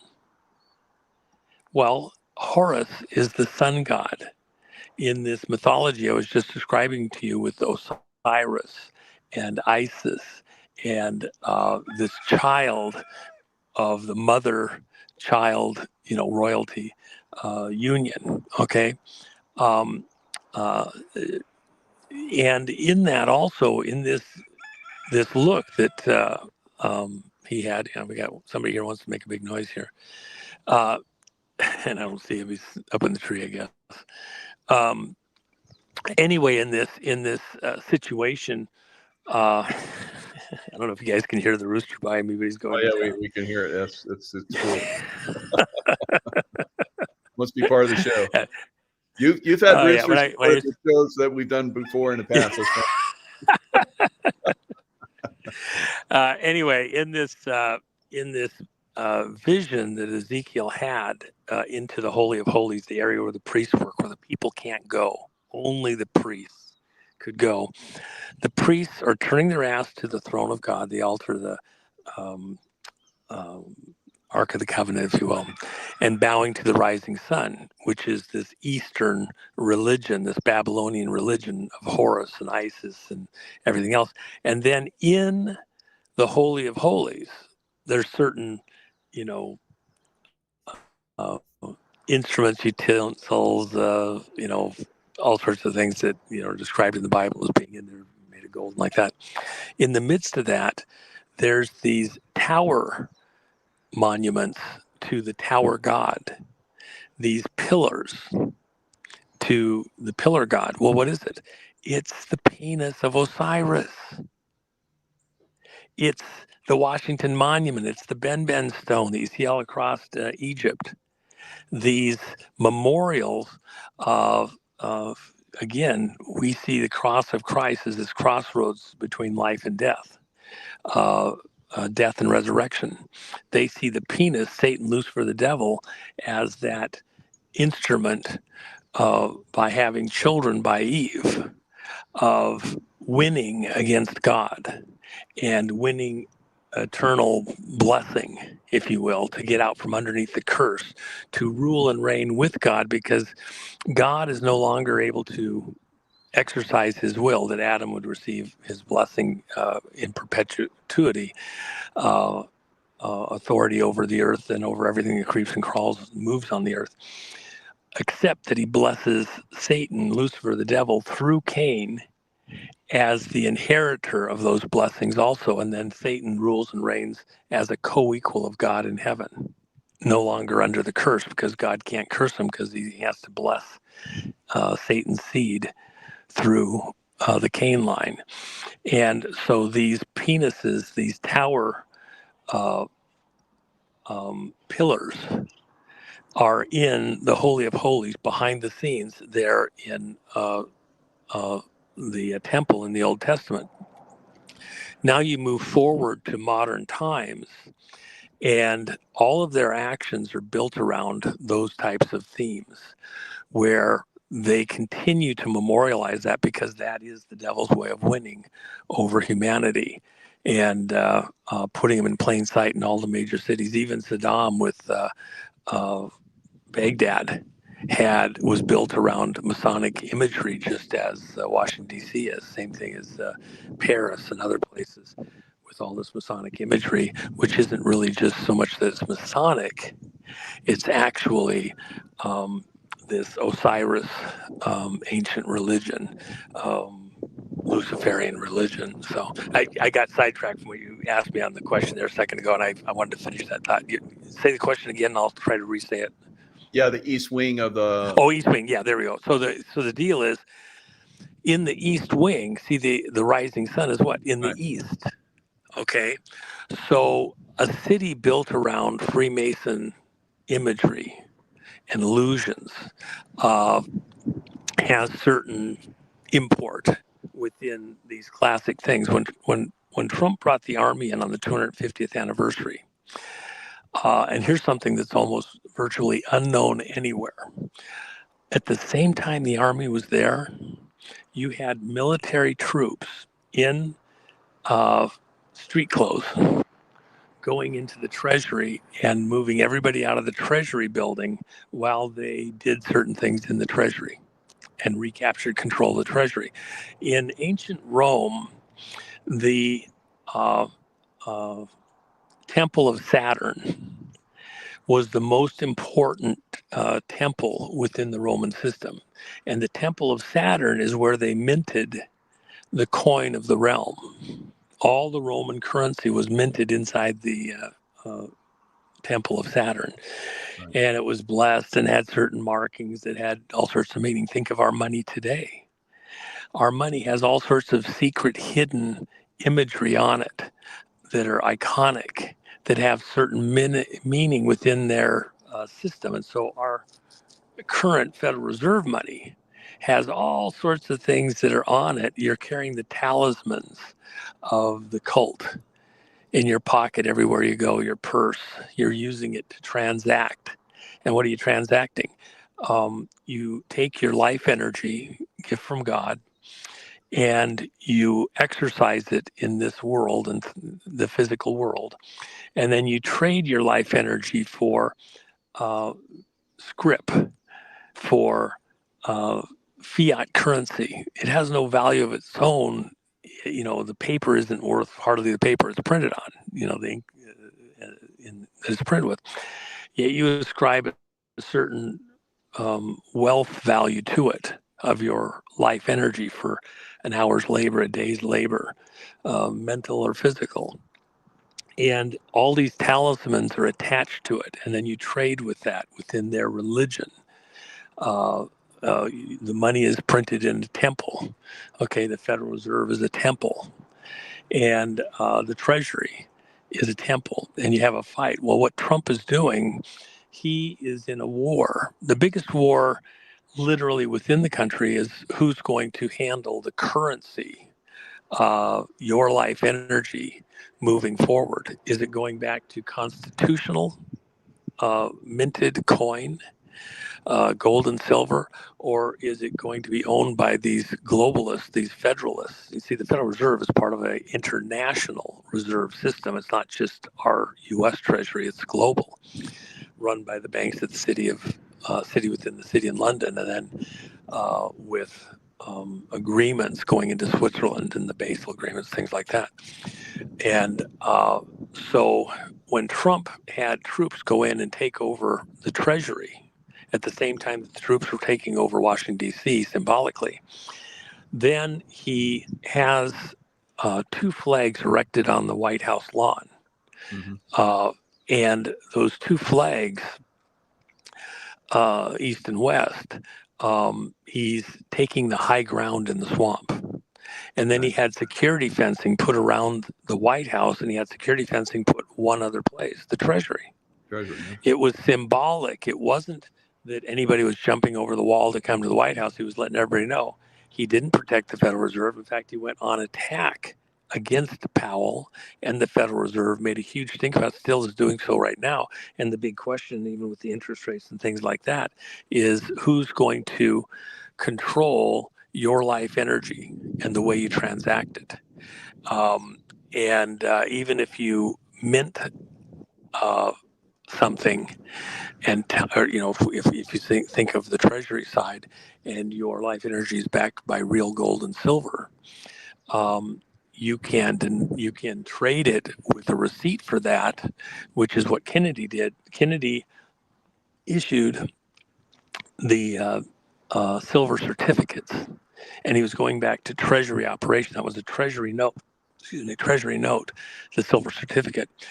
And it was taking power from the Federal Reserve.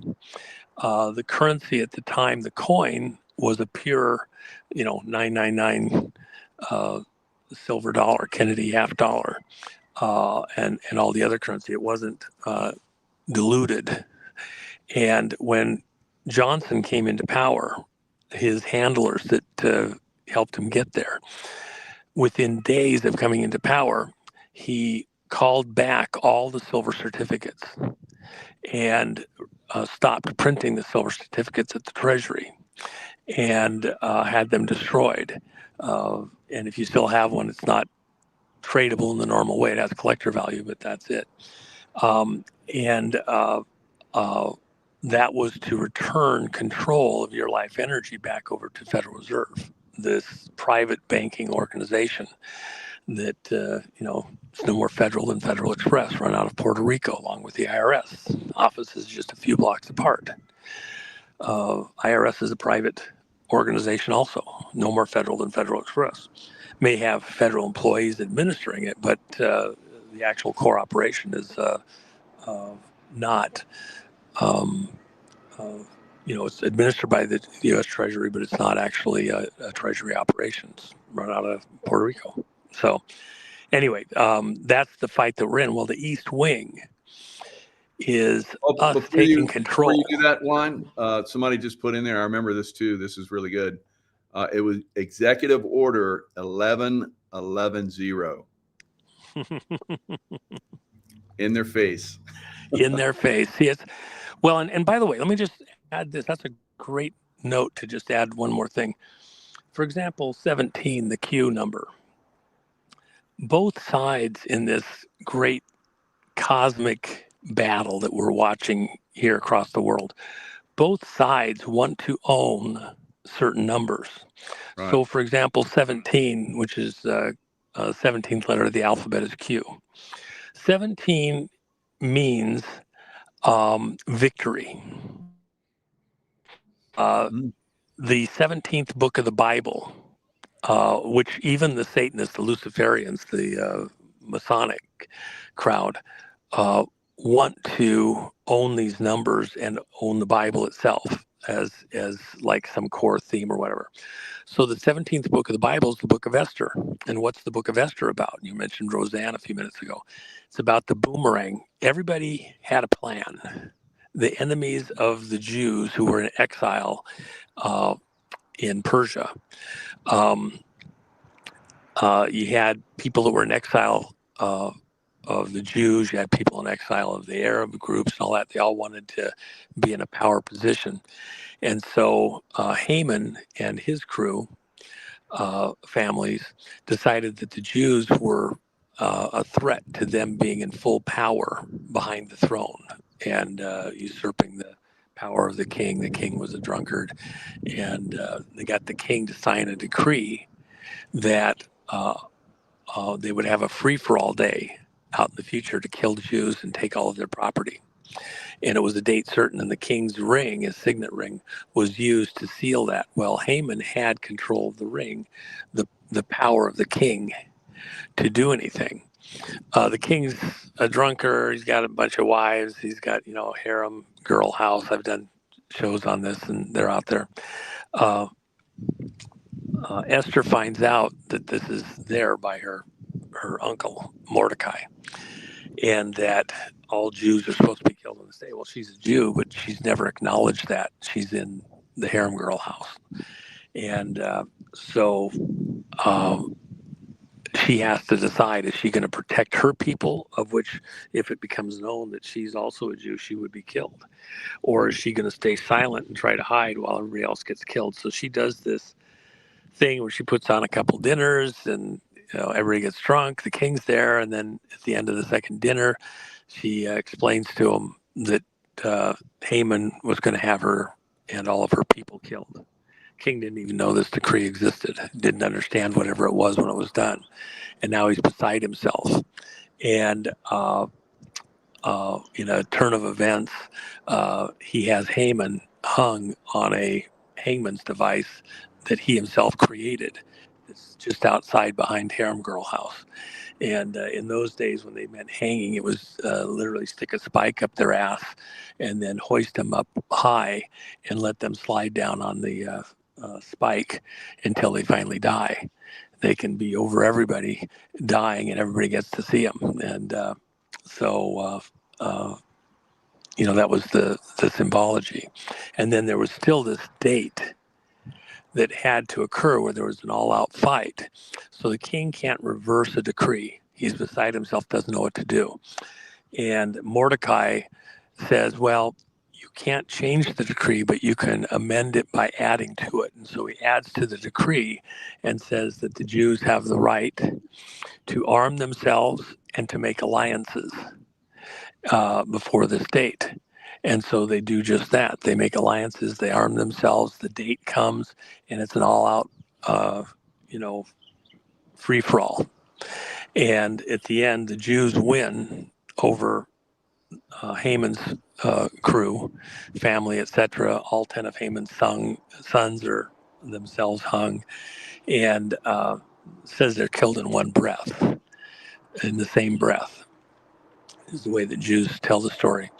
And it was a reversal of fortune, as Roseanne says, a boomerang moment. Everything that was going one way turns around and comes back and goes the other way. Everything they had planned comes back against them. So 17 is the flip, the reversal, the boomerang. It's the 17th book of the Bible. It's Q. When you look at our situation in this modern period, those people that don't understand the Q operation don't understand that it was emblazoned that way for exactly that reason. It's all about the flip, the reversal, the 17th book of the Bible, the Esther moment. And we're right in the midst of that now. All these years, literally for the last 10 years, since Trump came down the escalator, it's all been attack to stop this conservative movement. The Q operation was done to inform and to project certain things and to put certain information into the public persona and to understand context. Right this second, right now, we're in the reversal moment. We've already actually reached the apex and things are coming back. The first arrests. If you've ever watched a boomerang going out in flight and it goes out and it reaches this apex moment, and you'll see a boomerang, it goes out and it goes up. And then it turns around and it comes back. And it's actually slowing a little bit, not in the spinning, but in its flight. And then it gains speed as it comes back down and comes on its return side. That's where we are right now as the arrests occur, including Gitmo. By the way, Gitmo had a storm the other day. Oh, yeah. That was came right over the top of it there. And everybody was all concerned. Oh no, it's going to be destroyed. How are we going to send anybody to Gitmo, etc.? I said, relax. It's built for Cat 7. Now, things like the movie theater, they actually have a movie theater with actually movie theater seats. It's outside because the island, that area is a true desert, almost no rain every year. And so they have the movie theater outside that you go to watch movies. Well, the chairs got turned over a couple of times and the screen got torn up a little bit, etc. You had a little bit of things dusted up there. The actual facility itself able to handle a Cat 7 storm. And by the way, all of the FEMA ships that were intended for us, by the way, can be taken to Gitmo. They built amazing concrete piers, pilings that can accommodate all of those ships and a few more in the harbor next to Gitmo, and they're set up to handle a Cat 7 storm. So much more powerful than this Cat 5 that just went through there, even though the storm that came across there was the third strongest tropical hurricane on record ever. So pretty powerful. Whoever wanted to engineer that to do whatever, if you wanted to test the facility, make sure everything was good, well, it's sound. It's still there. Gitmo awaits. The diners are assembling. It's about to be epic. And so in this moment we're in, you're now at that point in the narrative where we're already past the apex moment. And you'll see these amazing, dramatic arrests of people and them going to Gitmo the information about the 2020 election. It's not over yet. yet. National emergency, yeah. But 2020, it's not over yet. And by the way, I wasn't lost on me. I love that Nino shirt. All the hand wringing. Nino. Jen has them over on her site, by the way. It's pretty fun. And that was Barbara, the donkey lady, when she was talking to Nino when he was fretting and fussing, I don't know, 4 or 5 years ago. And Barbara, because Nino's a recovered of alcoholic, drug abuser, things like that. He talks about it very openly. And so he has this thing where he'd be hand wringing. We did the Nino's Cremo, okay. Hand Nino's Cream, yeah. Hand wringing. With his boxing gloves on and all that. There's only 500 jars of that out there, by the way. Those people that have those will be fun for, generations. I can never get any. It was always sold out. I wanted to hold that up and say.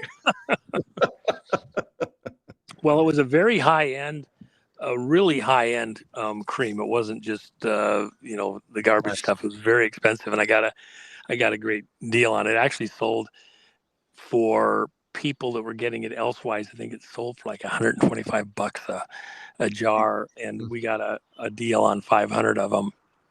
And we tried to work a deal. They tried to raise the price up too much, and I thought, no, I just don't want to. I wanted to make a point. We had a lot of fun, but I didn't want it to come across like a gouging thing or something like that. And I didn't want to use a lesser quality and all that. So we had some fun with it, but it had a brief lifespan, right? But the hand wringing, well, that is, and you hear right now, by the way, is it going to happen?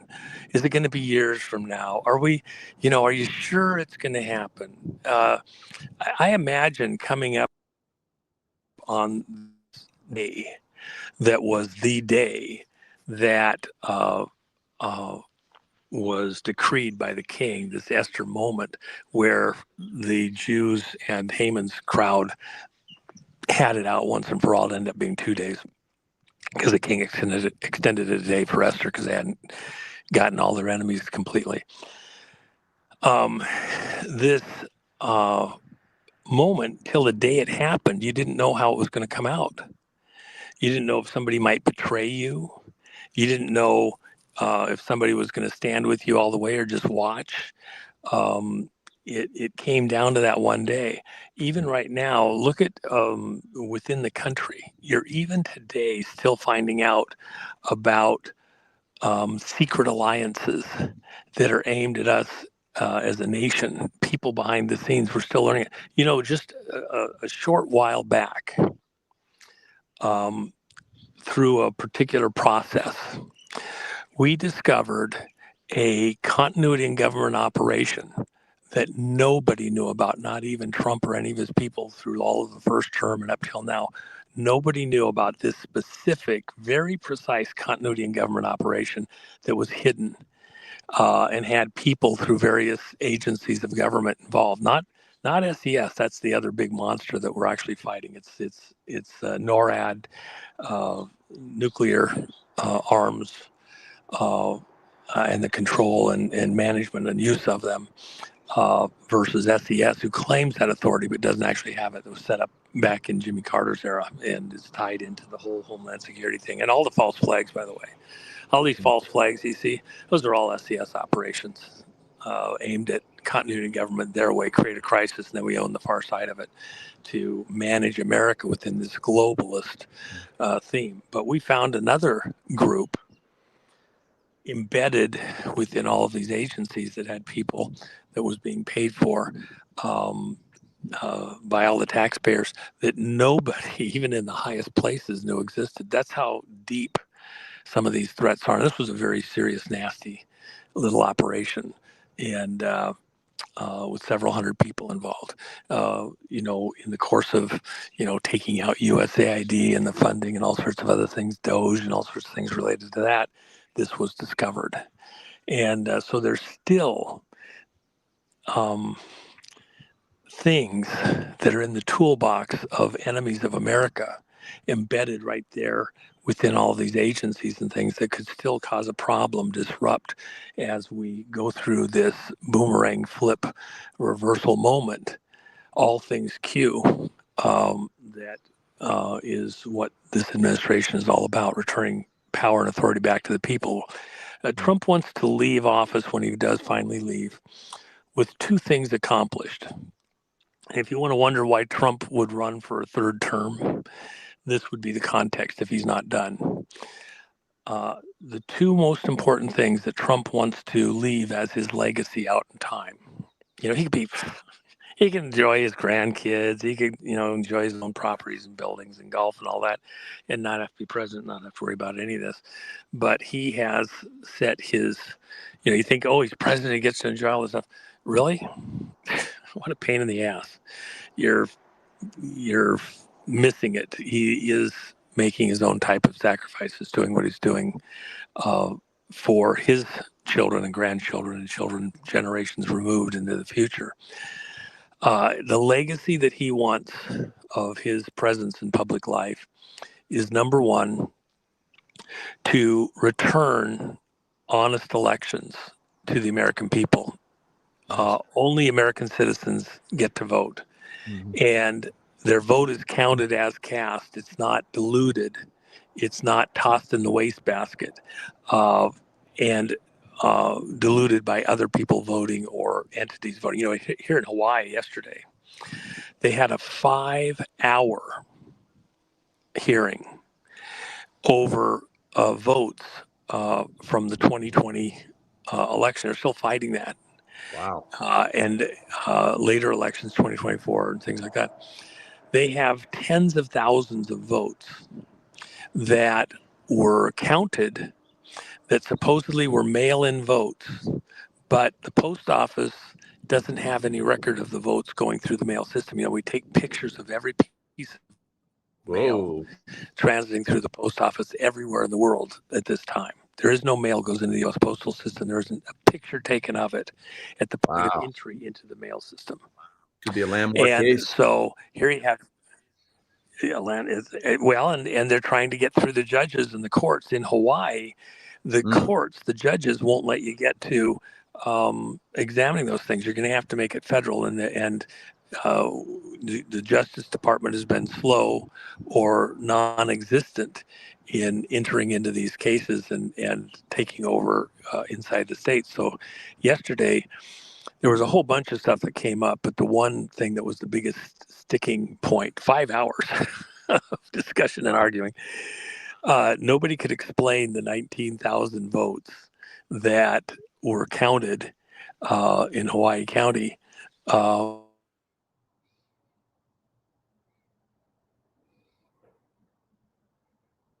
And they couldn't come up with an answer. And it threw a small population. So when you got 19,000 votes, you can't things going on in the machines. There was other mechanical things that occurred. The fact that you had paper ballots that supposedly came in through the mail system. You had no way to account for where they came from. And then who did that? You know, you think about crimes. You're getting people into office that shouldn't be in office. You know, the governor of Hawaii was sworn in before they'd even officially determined that he won the election. Wow. So how does he get sworn in when they haven't even had finished counting? Okay. There's all sorts of issues. And by the way, look at what's going on over in Utah. Oh my gosh. If you haven't seen it, go, everybody here should go pull up the website, utahcorruption.com, utahcorruption.com. And about halfway down the page there, there's two butterflies here, it's beautiful. Halfway down the page at utahcorruption.com, a pro se case brought by Tracy Halverson there in Utah. The gosh, they're going to come right to me.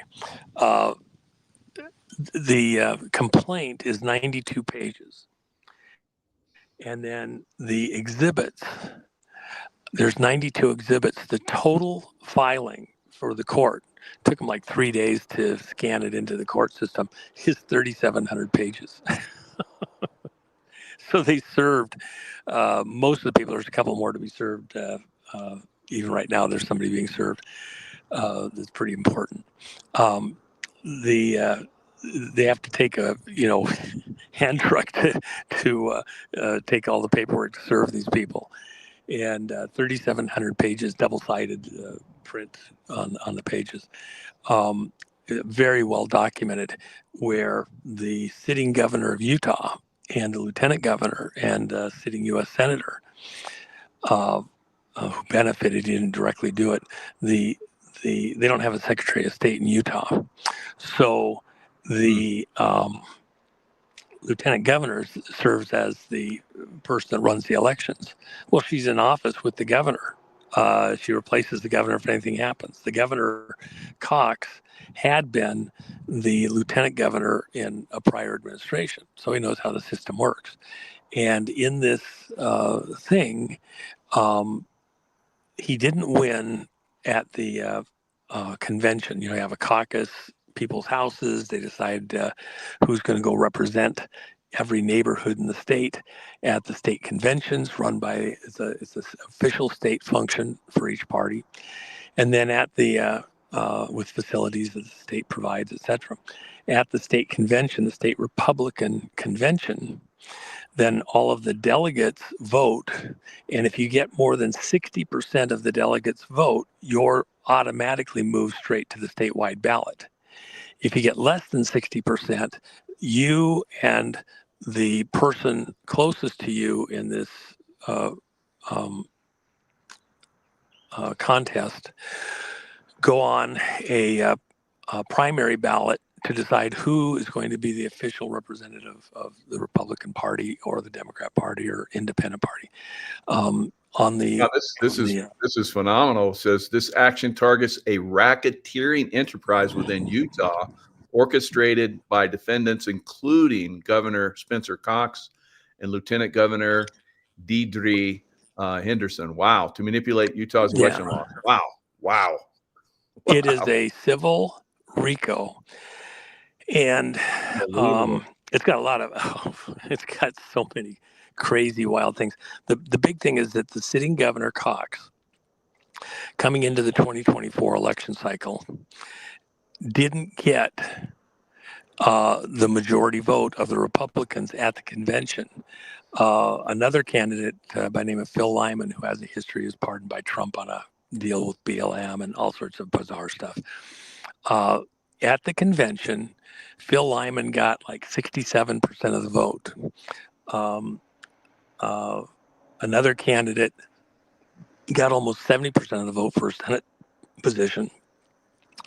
And so they would go on the general ballot as the Republican candidates against whoever the Democrats brought in on the general ballot for the fall election automatically, because they had over 60% of the delegate vote at the state Republican convention. Well, the lieutenant governor and governor couldn't have that because they're in office right now. The sitting governor didn't even get, I don't think he got even 20% of the vote. It was some ridiculous low number.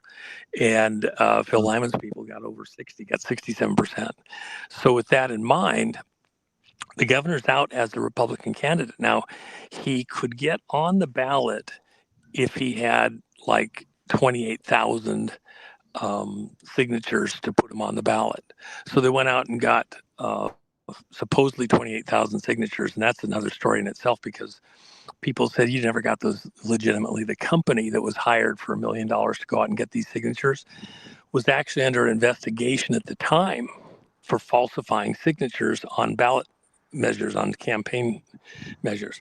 So the legislature in Utah took 10% of that 28,000, did an exam, and it was so horrid as to whether the signatures were valid or not that they came to the conclusion that almost certainly they did not have enough signatures for Governor Cox to be on the ballot at all, let alone enough signatures to, it wasn't legit. Well, what the lieutenant governor did is she put the sitting Governor Cox on the ballot as the Republican candidate. And Phil Lyman, who won the convention, and should have been on the general ballot as the Republican candidate, was not on it. And they said it's because of this 28,000 signatures, which they didn't actually have 28,000. It was all a ruse by a crooked company. And since then, the people in that company have pled guilty to forgery and falsehood within stuff on a previous signing campaign. They've never been prosecuted, charged, anything with the one where the legislature looked at it and said that almost certainly Cox didn't have enough signatures. Even if Cox had enough signatures, which he didn't, to be placed on the ballot, he couldn't be placed on the ballot as the Republican candidate for governor, because Phil Lyman won that. But the lieutenant governor placed him and herself on the ballot as the Republican candidates because they were already in office as the candidates, and pushed Phil Lyman outside. The Republicans in Utah, because remember how they booed Mitt Romney, and now Romney's gone? Oh, yeah. They screwed up bad. Well, and this is kind of a legacy in many people's minds of the, Romney enterprise, which in this lawsuit, Tracy is calling a racketeer, influence, corrupt organization. They worked together, along with the judges, by the way, who wouldn't hear the cases properly, to protect the person placed on the ballot as the Republican nominee for governor and lieutenant governor. And then he didn't actually do stuff proactively like the governor and lieutenant governor did, but he was a beneficiary. Senator Curtis got into office. He also didn't get enough votes to be placed on the ballot as the Republican nominee. So with that in mind, they ran a criminal enterprise. It really was criminal to put these people on the ballot as the Republican candidates, and people going to vote, they see him as, and by the way, Trump endorsed Cox, even though Cox had not lawfully won the process, the nomination process at the state convention.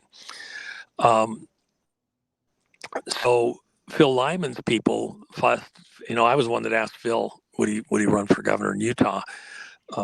And we kind of wrestled through it, and then he finally said, yeah, okay, I'll do it. He had already talked with a few people, but he hadn't made the decision. We spent a long day kind of going through all the logistics before he decided to throw his hat in the ring and go for it.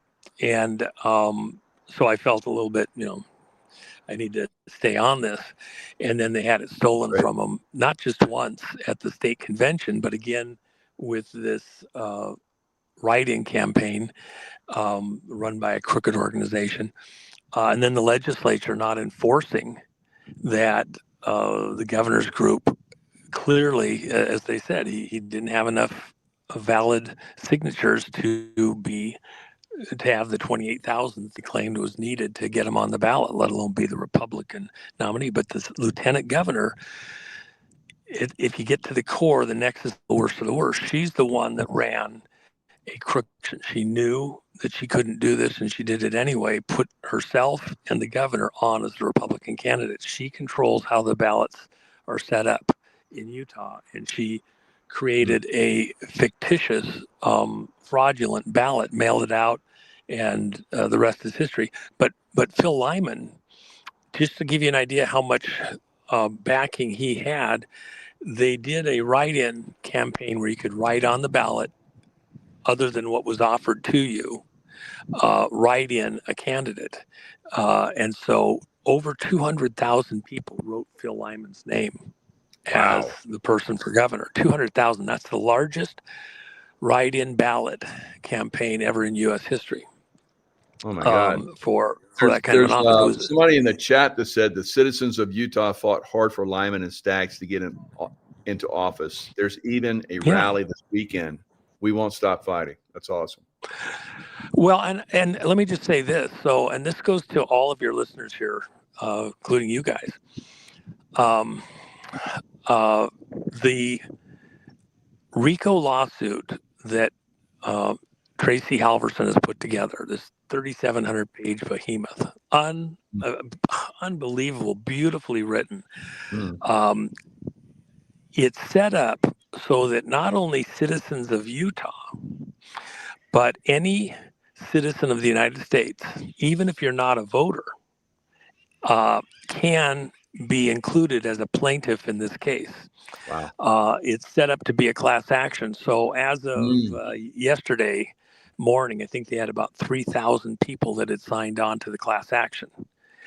And to be included as plaintiffs in this case. Now, the reason that's really important is this. She's going to be filing something in the next few hours that brings in the United States government as a plaintiff in the case. And the reason is because the governor of Utah is out all over the world making alliances with other countries with these trade agreements as though he's president.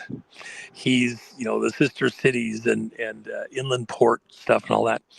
Right. He's doing all sorts of stuff. And part of the deal was, in fact, why did the cabal, if you will, that hidden hand that's been running politics in Utah for so long, why are they so adamant they had to have Cox? Because Cox was the guy that was going to bring the Olympics to Salt Lake City again. And they created this inland port, and they're got taxing authorities and all sorts of stuff that voters can't even vote on. It's just automatically done.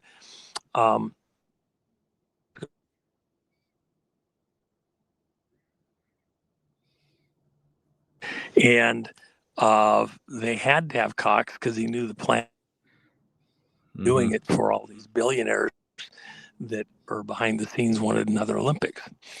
And we're going to be the governor, and Phil Lyman wasn't in the same mode to tax all of the citizens of Utah with all this extra special stuff to do this and hijack a bunch of land for the facilities and everything else.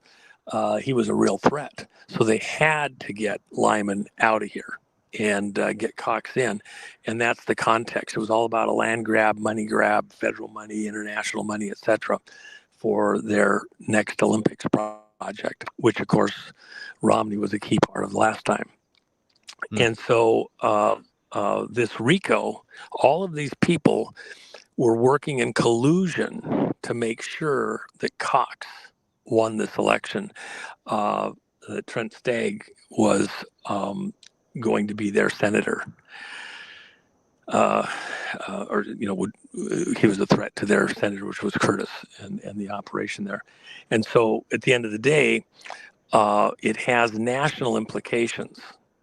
So therefore, because this was something that is taking U.S. taxpayer money and has national, international implications for every citizen of the United States in this statewide election, every citizen of the United States has a place to be a plaintiff in this case, in this class action. So we've got 3,000 people already signed up to be on the class action. And you don't even have to be a voter. And the reason is because a lot of people don't vote anymore because they think it's so rigged, it's so crooked. Why would you vote? Because the machine's going to do what it wants anyway. Al Capone and his crew are going to win no matter how you vote because they've got control of the election booth, the judges, the politics, everything else. So if you're just an American citizen and you're pissed off about the way that the elections have been run and the way your money is being spent and the obligations as a taxpayer, et cetera, you can be on this suit. And so we all should be. And it's a class action. And here's the cool part. So what they do, if you're a pro se litigant, if you come in, you don't have a judge. I mean, you don't have a lawyer, bar association accredited lawyer. If you come in and try to represent yourself, then the courts in Utah have a special rule that you have to first be cleared as having a correct, legitimate case by a magistrate. A magistrate is, almost just a referee in these cases. You don't actually get to a real judge. This is a federal lawsuit. This isn't a state lawsuit. This is a federal lawsuit. Wow. RICO lawsuit. So, but what they do is anybody that comes in that's a pro se, they say, well, because you're not an attorney, we got to make sure you're crossing the T's, dotting the I's, all this other stuff, blah, blah, blah. And you can never get out of magistrate hell. It's part of their racket in Utah. That's the reason why things stay corrupt and crooked. It's an internal rule in Utah. So what Tracy did, she put in the way this is set up in the federal system, also that any U.S. citizen, as well as Utah citizen voters, as well as the U.S. government, can enter this claim, this case as a claimant, as a plaintiff. And so now she's requesting that the U.S. government enter through the Justice Department for its own representation, but also as a pro se, she cannot represent anybody else because she's not an attorney. So the class, all of the people that sign on to be plaintiffs in this case, the other claimants, have to be represented by an attorney, and it has to be a U.S. attorney because it's in federal court. So Pam Bondi is going to have to assign an AG to this case to represent the class, the 3,000 people and growing, plus the U.S. itself in this case in court, because Tracy can't. And what happens then is the rule inside of Utah saying that if it's a pro se case, it goes into magistrate hell and they can just manage it and play around with it for decades. You never get to an actual judge. You never get outside of their little machine. In this case, what happens is Now you have a bar authorized member attorney. They can't keep it in Magistrate Hill. It has to go to a U.S. judge, federal judge, and it gets outside of their rules. As soon as Pam Bondi assigns an AG to this case to represent the United States and or the plaintiffs in the case, you're out of Magistrate Hill, and they're in trouble because now they can't play their games with you. And she did put an injunction barring them from just assigning this to a magistrate. That's in there right now, and they ignored it and assigned it to a magistrate. So the reason why everybody should be on this case is that, this is already one of the largest cases of its type with a class action in the U.S. Okay, but I believe before we're done, it's not just going to be 3,000. It's going to be 10 times the number. It might be. Look, they had 200,000 people in Utah. All you people in Utah that wrote in Phil Lyman's name, all of you people should be on this case. This is for you.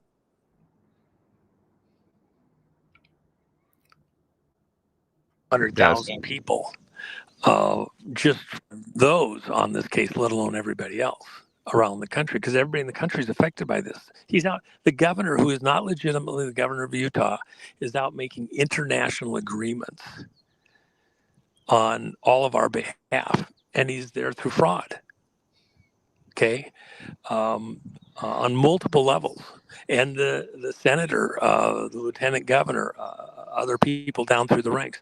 If you don't win this one, I don't know when you'll get another case as clear as this ever again. It's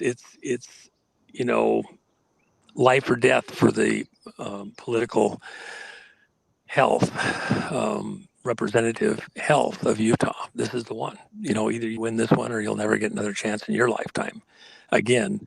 And if you can't win in the courts, if you can't win in the legal arena, what's left for people to get rid of a tyrannous government? It's tyranny when they can pull off whatever they want. You can go to conventions.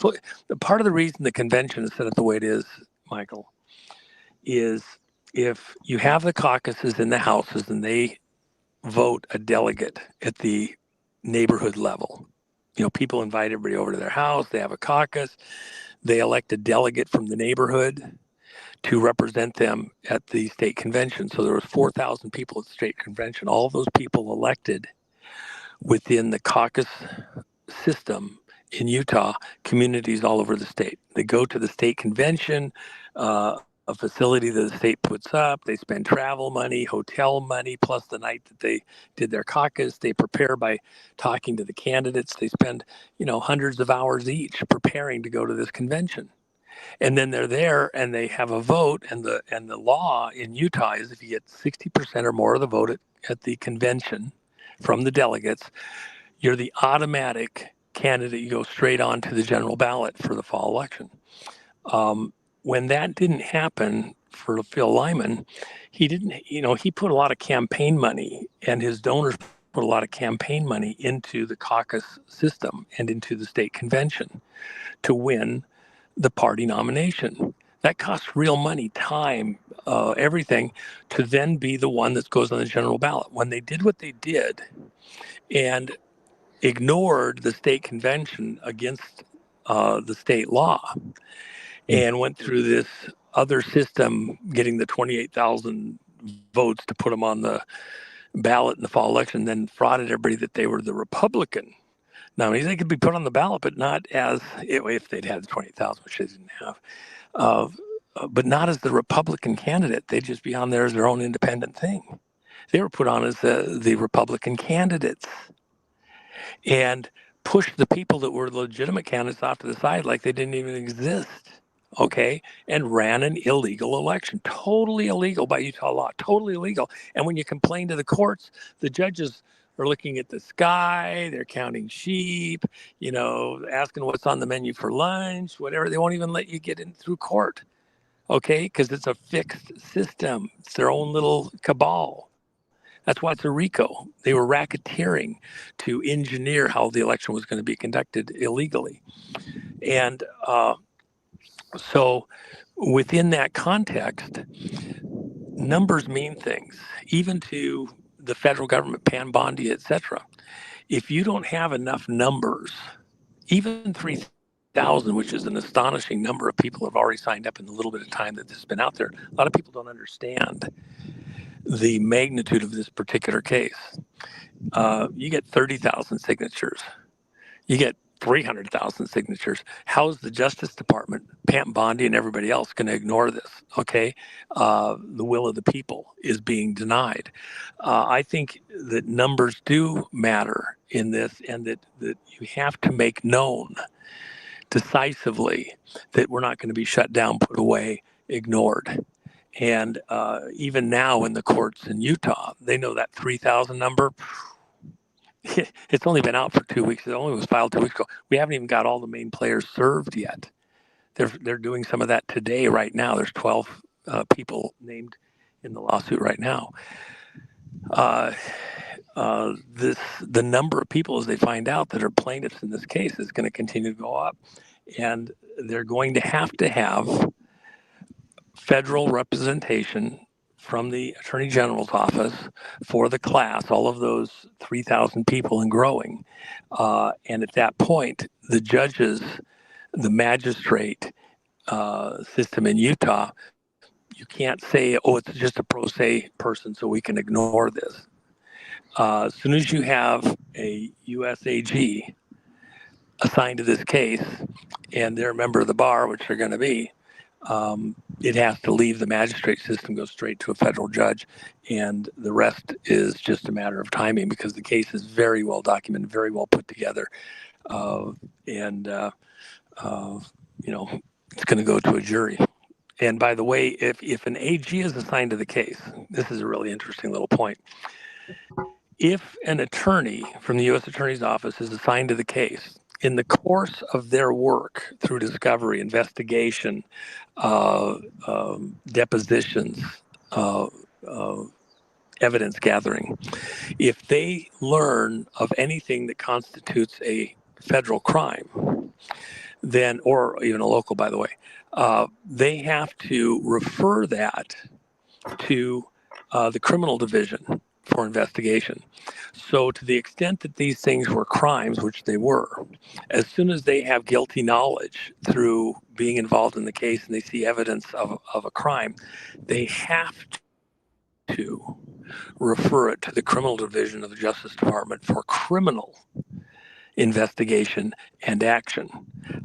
Criminality is involved here. It'll get there. It's only a matter of time. So you're not just going to have the civil RICO for damages, but the criminal RICO, not just a criminal for one or two little people, because it was a corrupt organization. You're dealing with Al Capone's buddies. They will be under a criminal RICO conspiracy and indicted as such, and that's going to be epic. And this is the opportunity to win back Utah for Utahns. And then we have other states that are looking at how this action has been developed and written up, and they have similarities in other states that are, going to be happening too. In fact, one other thing, Oregon, the person who ran for governor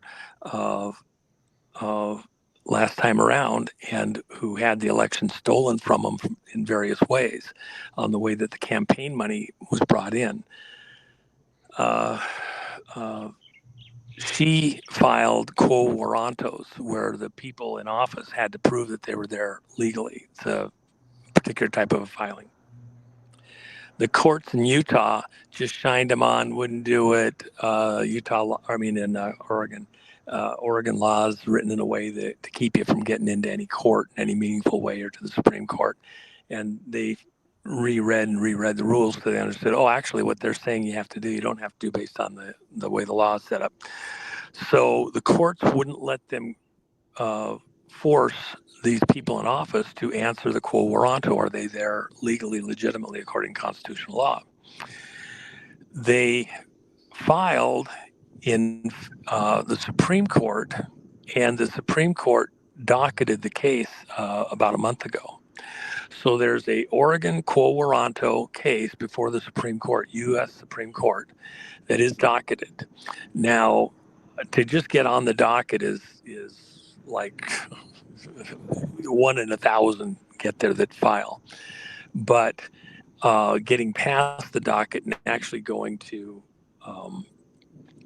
a hearing is even more difficult to get past that. So they've still got huge hurdles to get through. But the fact that they got docketed at all means that the court saw the legitimacy, the clerk saw the legitimacy of the case, and that it had checked all the boxes to be able to be docketed. Oregon's in play over the way that their governor got to office. This hearing yesterday in Hawaii, some of that, they're looking at similar potential for legal action that would be a RICO, similar to what's going on in Utah, occurring in Hawaii. There's other cases that are looking at this in the same way, and I don't want to name all of them because they're less, developed, but they're coming. That case in Utah is the framework for other similar types of actions, tuned precisely to the illegality of these groups and the way they operate in collusion in other states. So anyway. Unbelievable, Juan. This has been an epic show. I think this is the best yet. So it's not over yet. Well, let me.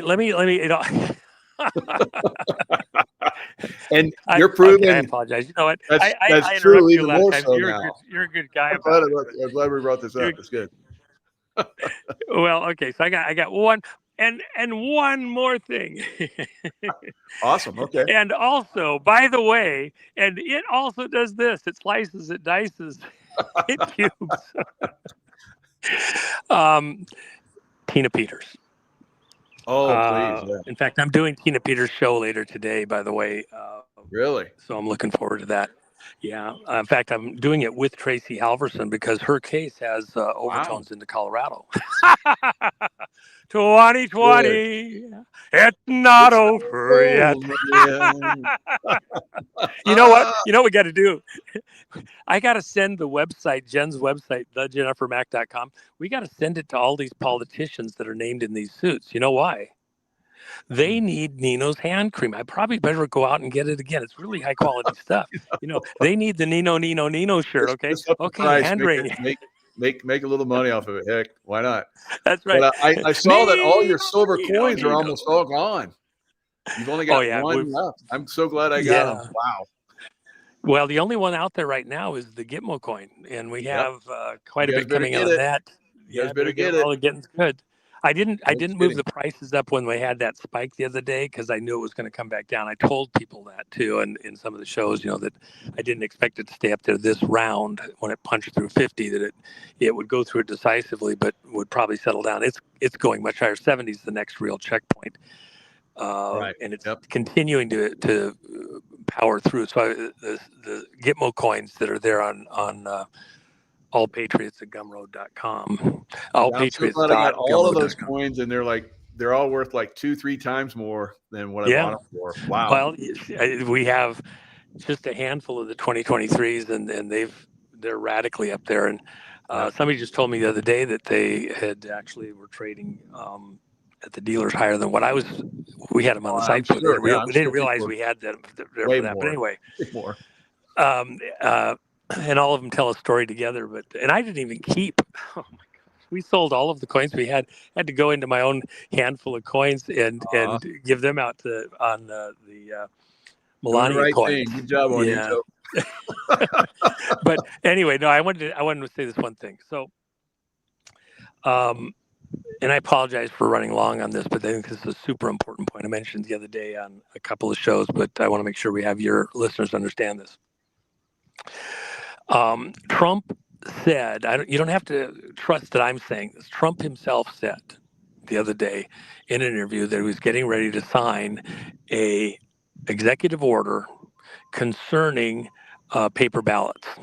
And he went into a long diatribe. It was actually over the stuff in Ukraine and like that. And one of the reporters asked him a question. He says, well, actually, this isn't on point, but I'm going to answer this question anyway. And he says, I'm getting ready to sign an executive order for paper ballots and to stop all mail-in ballots in the 2026 election. Now, he went, it's several minutes long, and I've handed around a lot. I think it's over at a number of the sites. I think I maybe even sent it to you, and so everybody should go look at this. In the course of doing that, from our friends inside the administration, I had back to January 21st when I had a private meetings and invited a bunch of people out in DC after the inauguration, had asked several of our people these are their skill sets from their work history and like that, to write an executive order concerning hand count paper ballot counted where cast, the whole schmear. The one that I was aware of that had been in play back to when Trump was still a candidate in the summer of 2026, it was the first version, and it was pretty weak, and it didn't actually say what it needed to say.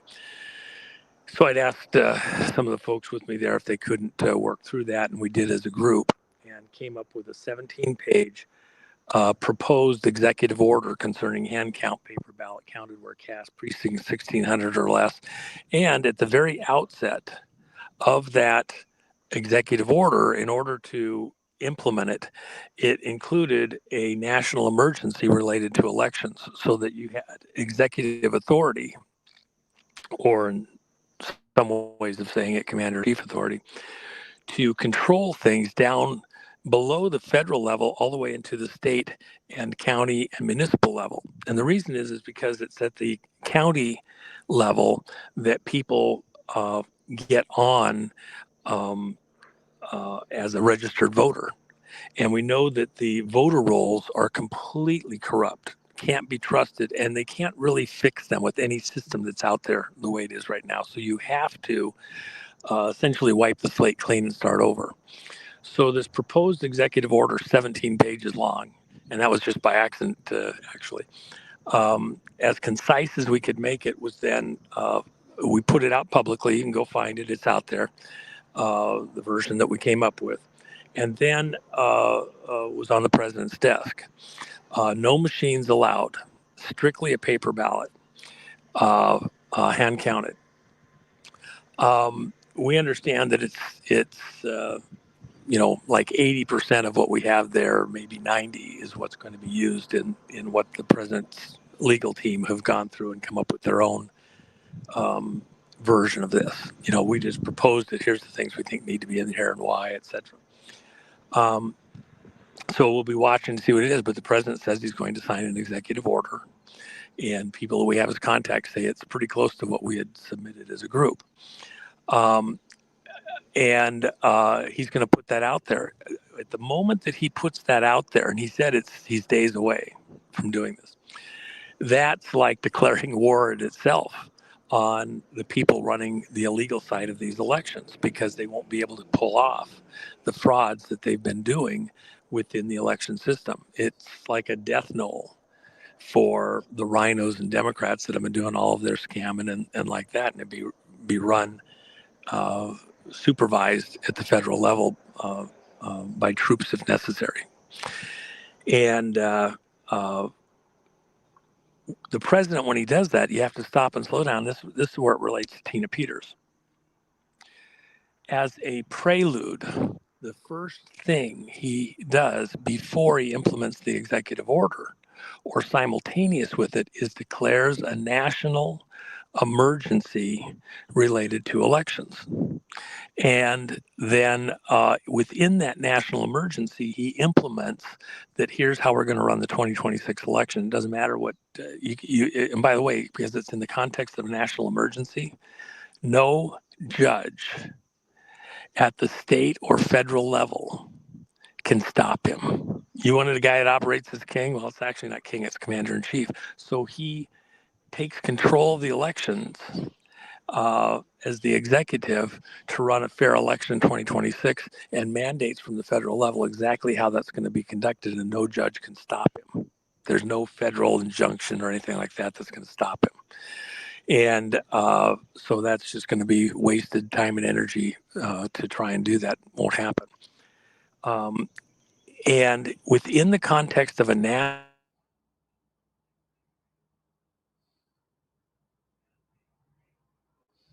Tina is a witness. Tina is a witness on how these elections have been being frauded. Knowledge into the machines, knowledge into the various ballot things that are being done. Within that context, even though she could be released on whistleblower stuff, taken into federal custody, the state would still have a case to bring forward later, blah, blah, blah. There's all sorts of reasons why, she was supposed to be out on her birthday. There was actually 2 different agreements that occurred, and she was going to be out just before her birthday or right on her birthday. And both times people inside the Justice Department blocked that, and it didn't happen.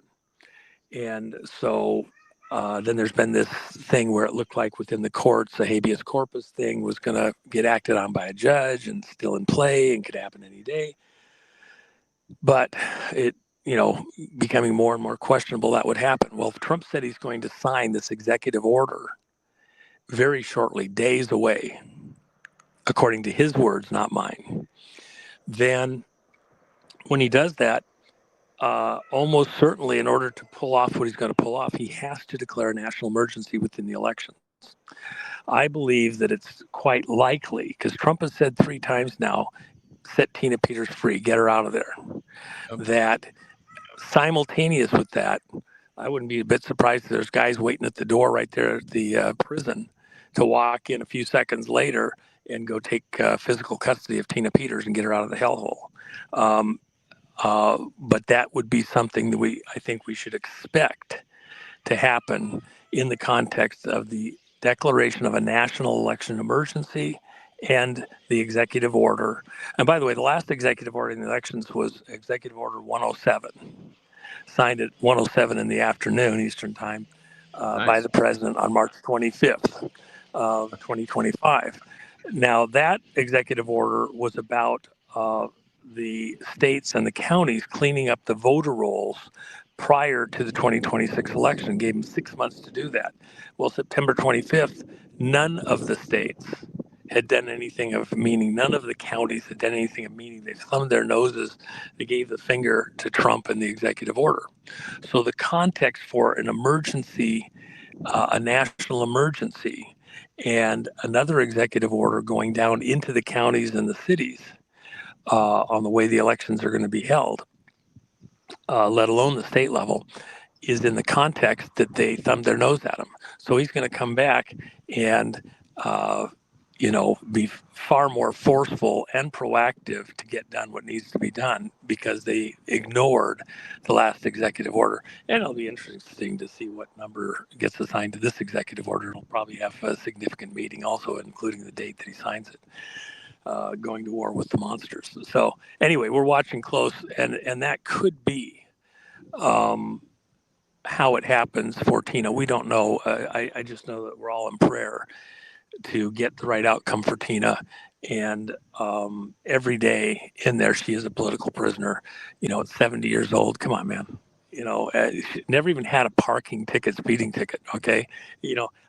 Shoot, I got a wall plastered full of them. Okay. I don't even know how somebody goes through life without getting some kind of a traffic infraction. I drive a lot, but it's that's so easy to pick one up. And unfortunately, her son, Navy SEAL, died in a parachute accident. So, I mean, she's. Well, let me just add this. Her son. This isn't public, really. She's talked about it a little bit in private. Her son was involved in some work going after child traffickers and assisting in some of that work. Wow. And he had a double parachute failure. That's insane. And he's on the parachute team. Yes, he was, he had a very good record. He's in a demonstration team. Yep. To have 2 chute failures. Somebody said, I think he had 3,000 jumps or whatever. There's just no way. This was somebody did something. And I've said that for a long time. I'm glad you brought that up. Thank you. Yeah. So and her son, she doesn't go there. She's very humble about it, but yeah, we can say it. Well, she doesn't. Let me say it this way: she's not playing on that for some kind of right. She's not merchandising her son and what happened to him. She's not playing it that way.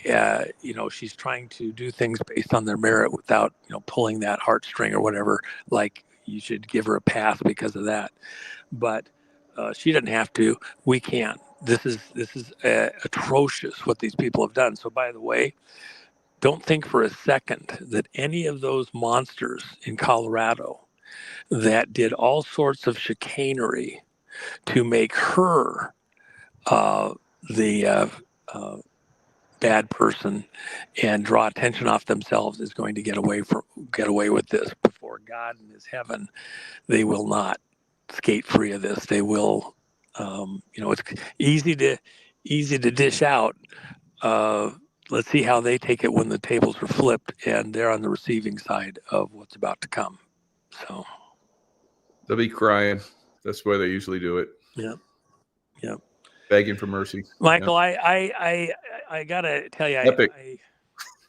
I apologize because I always get going so much, and you always have such great things to add in, and you get me going, and I didn't really let you chime in enough because there's a lot of times when we have an exchange this might and be I the get record stuff out show of you for you. that I don't know. It's fun. Well, but I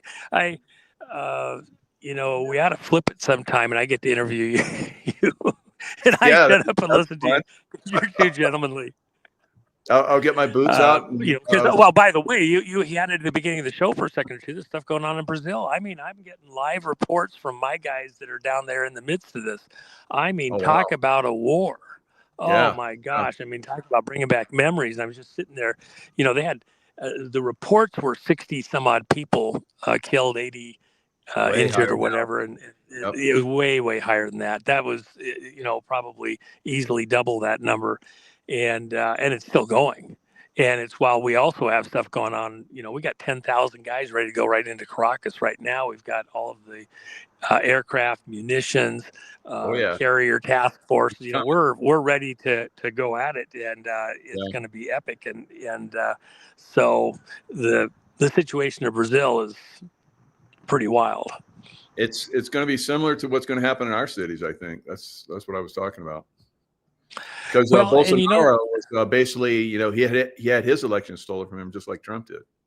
Yes, and by the same group. Yeah. Interesting. I didn't know that. Because it is the same group. Yeah, the same group out of Venezuela that was transplanted into Serbia, which included, by the way, the CIA side of the operation, the MI6 and 5 side of the operation, FBI here.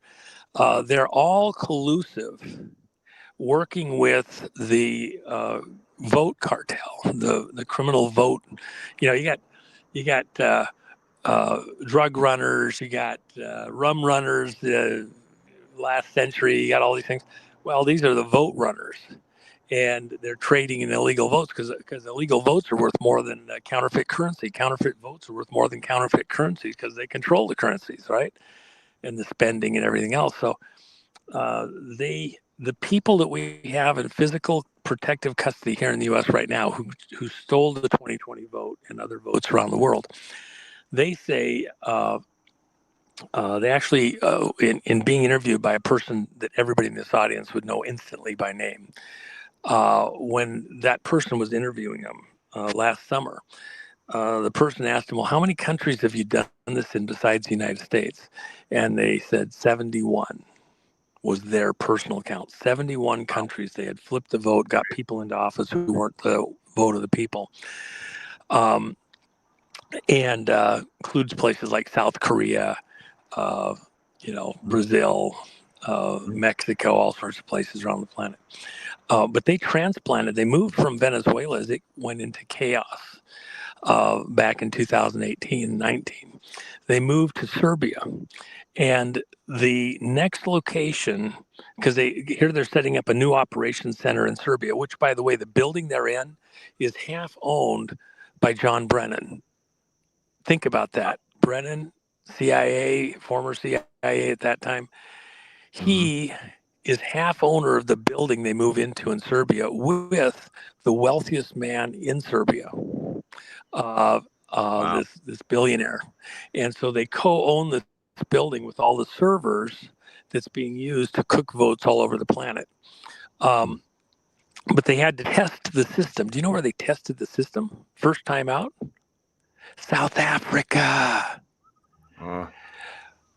Okay, so Ramaphosa, remember Ramaphosa? He's the president of South Africa who came to the Oval Office with a bunch of his delegation. They're all there in the Oval Office, and Trump pulls out the films of the white farmers at the funerals and says, "You're promoting murder of people so you can take over their land, steal their land from them. Is that true?" And Ramaphosa says, "Oh, this is all news to me. I've never seen this before. I don't know what you're talking about." Well, it's bullshit. He knows exactly what they're talking about. And so he was in office through fraud, just like Maduro in Venezuela. So now Maduro, the Justice Department calls Maduro the head of a drug crime terror family being run out of Venezuela, the president of Venezuela, and that he's there through vote fraud. So our Justice Department, because it affects, drug trafficking into America and other crimes against America and other countries in the world, issued a indictment and arrest warrant for Maduro. And then they put the largest ever bounty in U.S. history on somebody for information helping to get them arrested and prosecuted. So they put a $50 million bounty on Maduro, the president of Venezuela. And that's what all of this preparation is, to go to war, to get Maduro out of Venezuela and all of his people out of the government, and to help return the government of Venezuela back to the people. Venezuela, by the way, just so you know, it's the richest country in the world with oil, richer than the countries in the Mideast. And they're in Venezuela, as the government collapsed, one of the people that I interviewed related to all of this a while back, he said, at first, everybody's pets, their dogs and cats, remember, this is a wealthy country,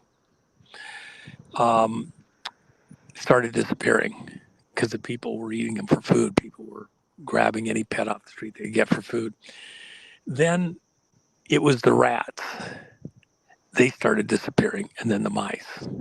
Jeez. Because the people were starving that bad. Just horrors for Venezuela. And in that environment, they moved their main headquarters to Serbia. Maduro's presiding over that. The drug gangs, the stories are just unbelievable. It reminds me of other stuff that happened back in the 80s. And so we're ready to go in there and take out Maduro. Well, next on the list, Trump has already referred Ramaphosa, the president of South Africa, to the Justice Department for similar investigation as being there through election fraud. The first election that they ran controlled from Serbia after they got embedded over there was the South African election that put Ramaphosa into office. He's illegitimate, just like Maduro is illegitimate. So they're going to put a bounty, indict him and put a bounty on him, and next stop, Africa. And that's where a lot of the criminality going on in the mining and like that, these billionaires that are protected in South Africa. Yeah, they're the ones that were up there. Show that disclosed that. Oh my God. Wow. Well, I mean, the stuff going on in the Congo, Yeah, you've been on that for a while too. Good job. Yeah, and Iran's tied into that. So Iran is in collusion both in Venezuela and in South Africa with what's going on in those operations, with millions and millions dead, let alone all the rest of the trauma. So when Trump bombed the nuclear bunkers in Iran, it wasn't to save and protect Israel, it was to save and protect the world. And it was outside their skill sets. They did what they did at some street level, we went in and did what nobody else in the world could do, which was take out their nuclear development capability at that level. So anyway, but I just thought I'd throw it in there. So Yeah, I apologize. that's a great I get ad. into Thanks. these things. It's hard for me to stop. So much to talk about. Yeah. Thanks so much for sharing all you did. It's unbelievable. And the Jennifer Mack, I've been posting, we've been posting in the chat, in the screen and so forth. So I showed Go it. get your Nino shirt. Everybody should have a Nino shirt for Nino. So He's ringing over there right now. Whenever Juan's on, you got to throw this shirt on so you get the feel of it. Get in the mode. Get in the mood. Well, somewhere down the road, what's going to be so fun is, and even in your situation, the number of people that we're having, the podcasts and doing stuff. We had a lot of really great people, 10 years ago, 7, 8 years ago, 5 years ago. There's very few that have been able to stand the test of time. And you're still there. Nino has been around for quite a while now and is still there. We got a handful of great people that have stayed true all the way through. I have noticed a handful that have kind of lost their way because they're getting frustrated because things haven't happened as quick or in the way they expected it to go. And so Trump failing us this, and Trump should have done this other thing, and he should have done it on time. Like that was, you know what? This is a bigger war than most people realize. There's a lot more going on, and in the context of everything, Trump's doing a great job. It's amazing. If you stand back and look at it, it's a sight to behold. And the first huge one, he wants honest votes.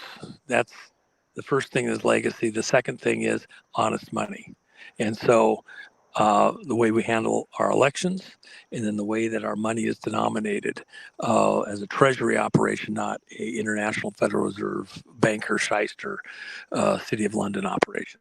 And that's the next phase in the war. But we got some cleanup to do first to get rid of the vote stuff. Venezuela's core to that, the drug running, the money laundering, the black bag operations, including by people within our own government and other nation state level stuff tied to the elections. So that's next up. I expect action, according to the president, very shortly, within days.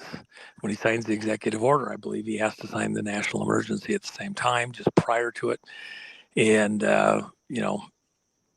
please God, and Tina gets out of jail right then. Definitely, I think it's going to make some things happen pretty quick. Yeah. Yeah. So starving's not going to be good. No, that's for sure. So right, anyway, Juan, thanks so much. All right. I always appreciate it. Thanks, Mike, for letting me kind of get all these things out. I think our shows, when we talk, at least I get more of the stuff out that I'm trying to get out in one stream than I necessarily get in some of the other opportunities that I get to be out there. So I always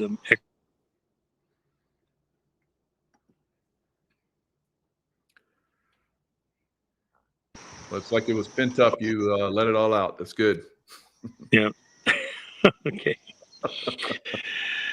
So, and everybody out there in the audience, two things: Nino, and to Nino.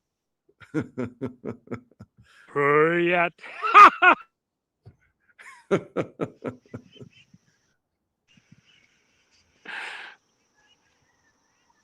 All right, Juan, thanks so much. Thanks, everybody, and we'll see you guys next time. Talk soon. Cheers. All right. Night, folks.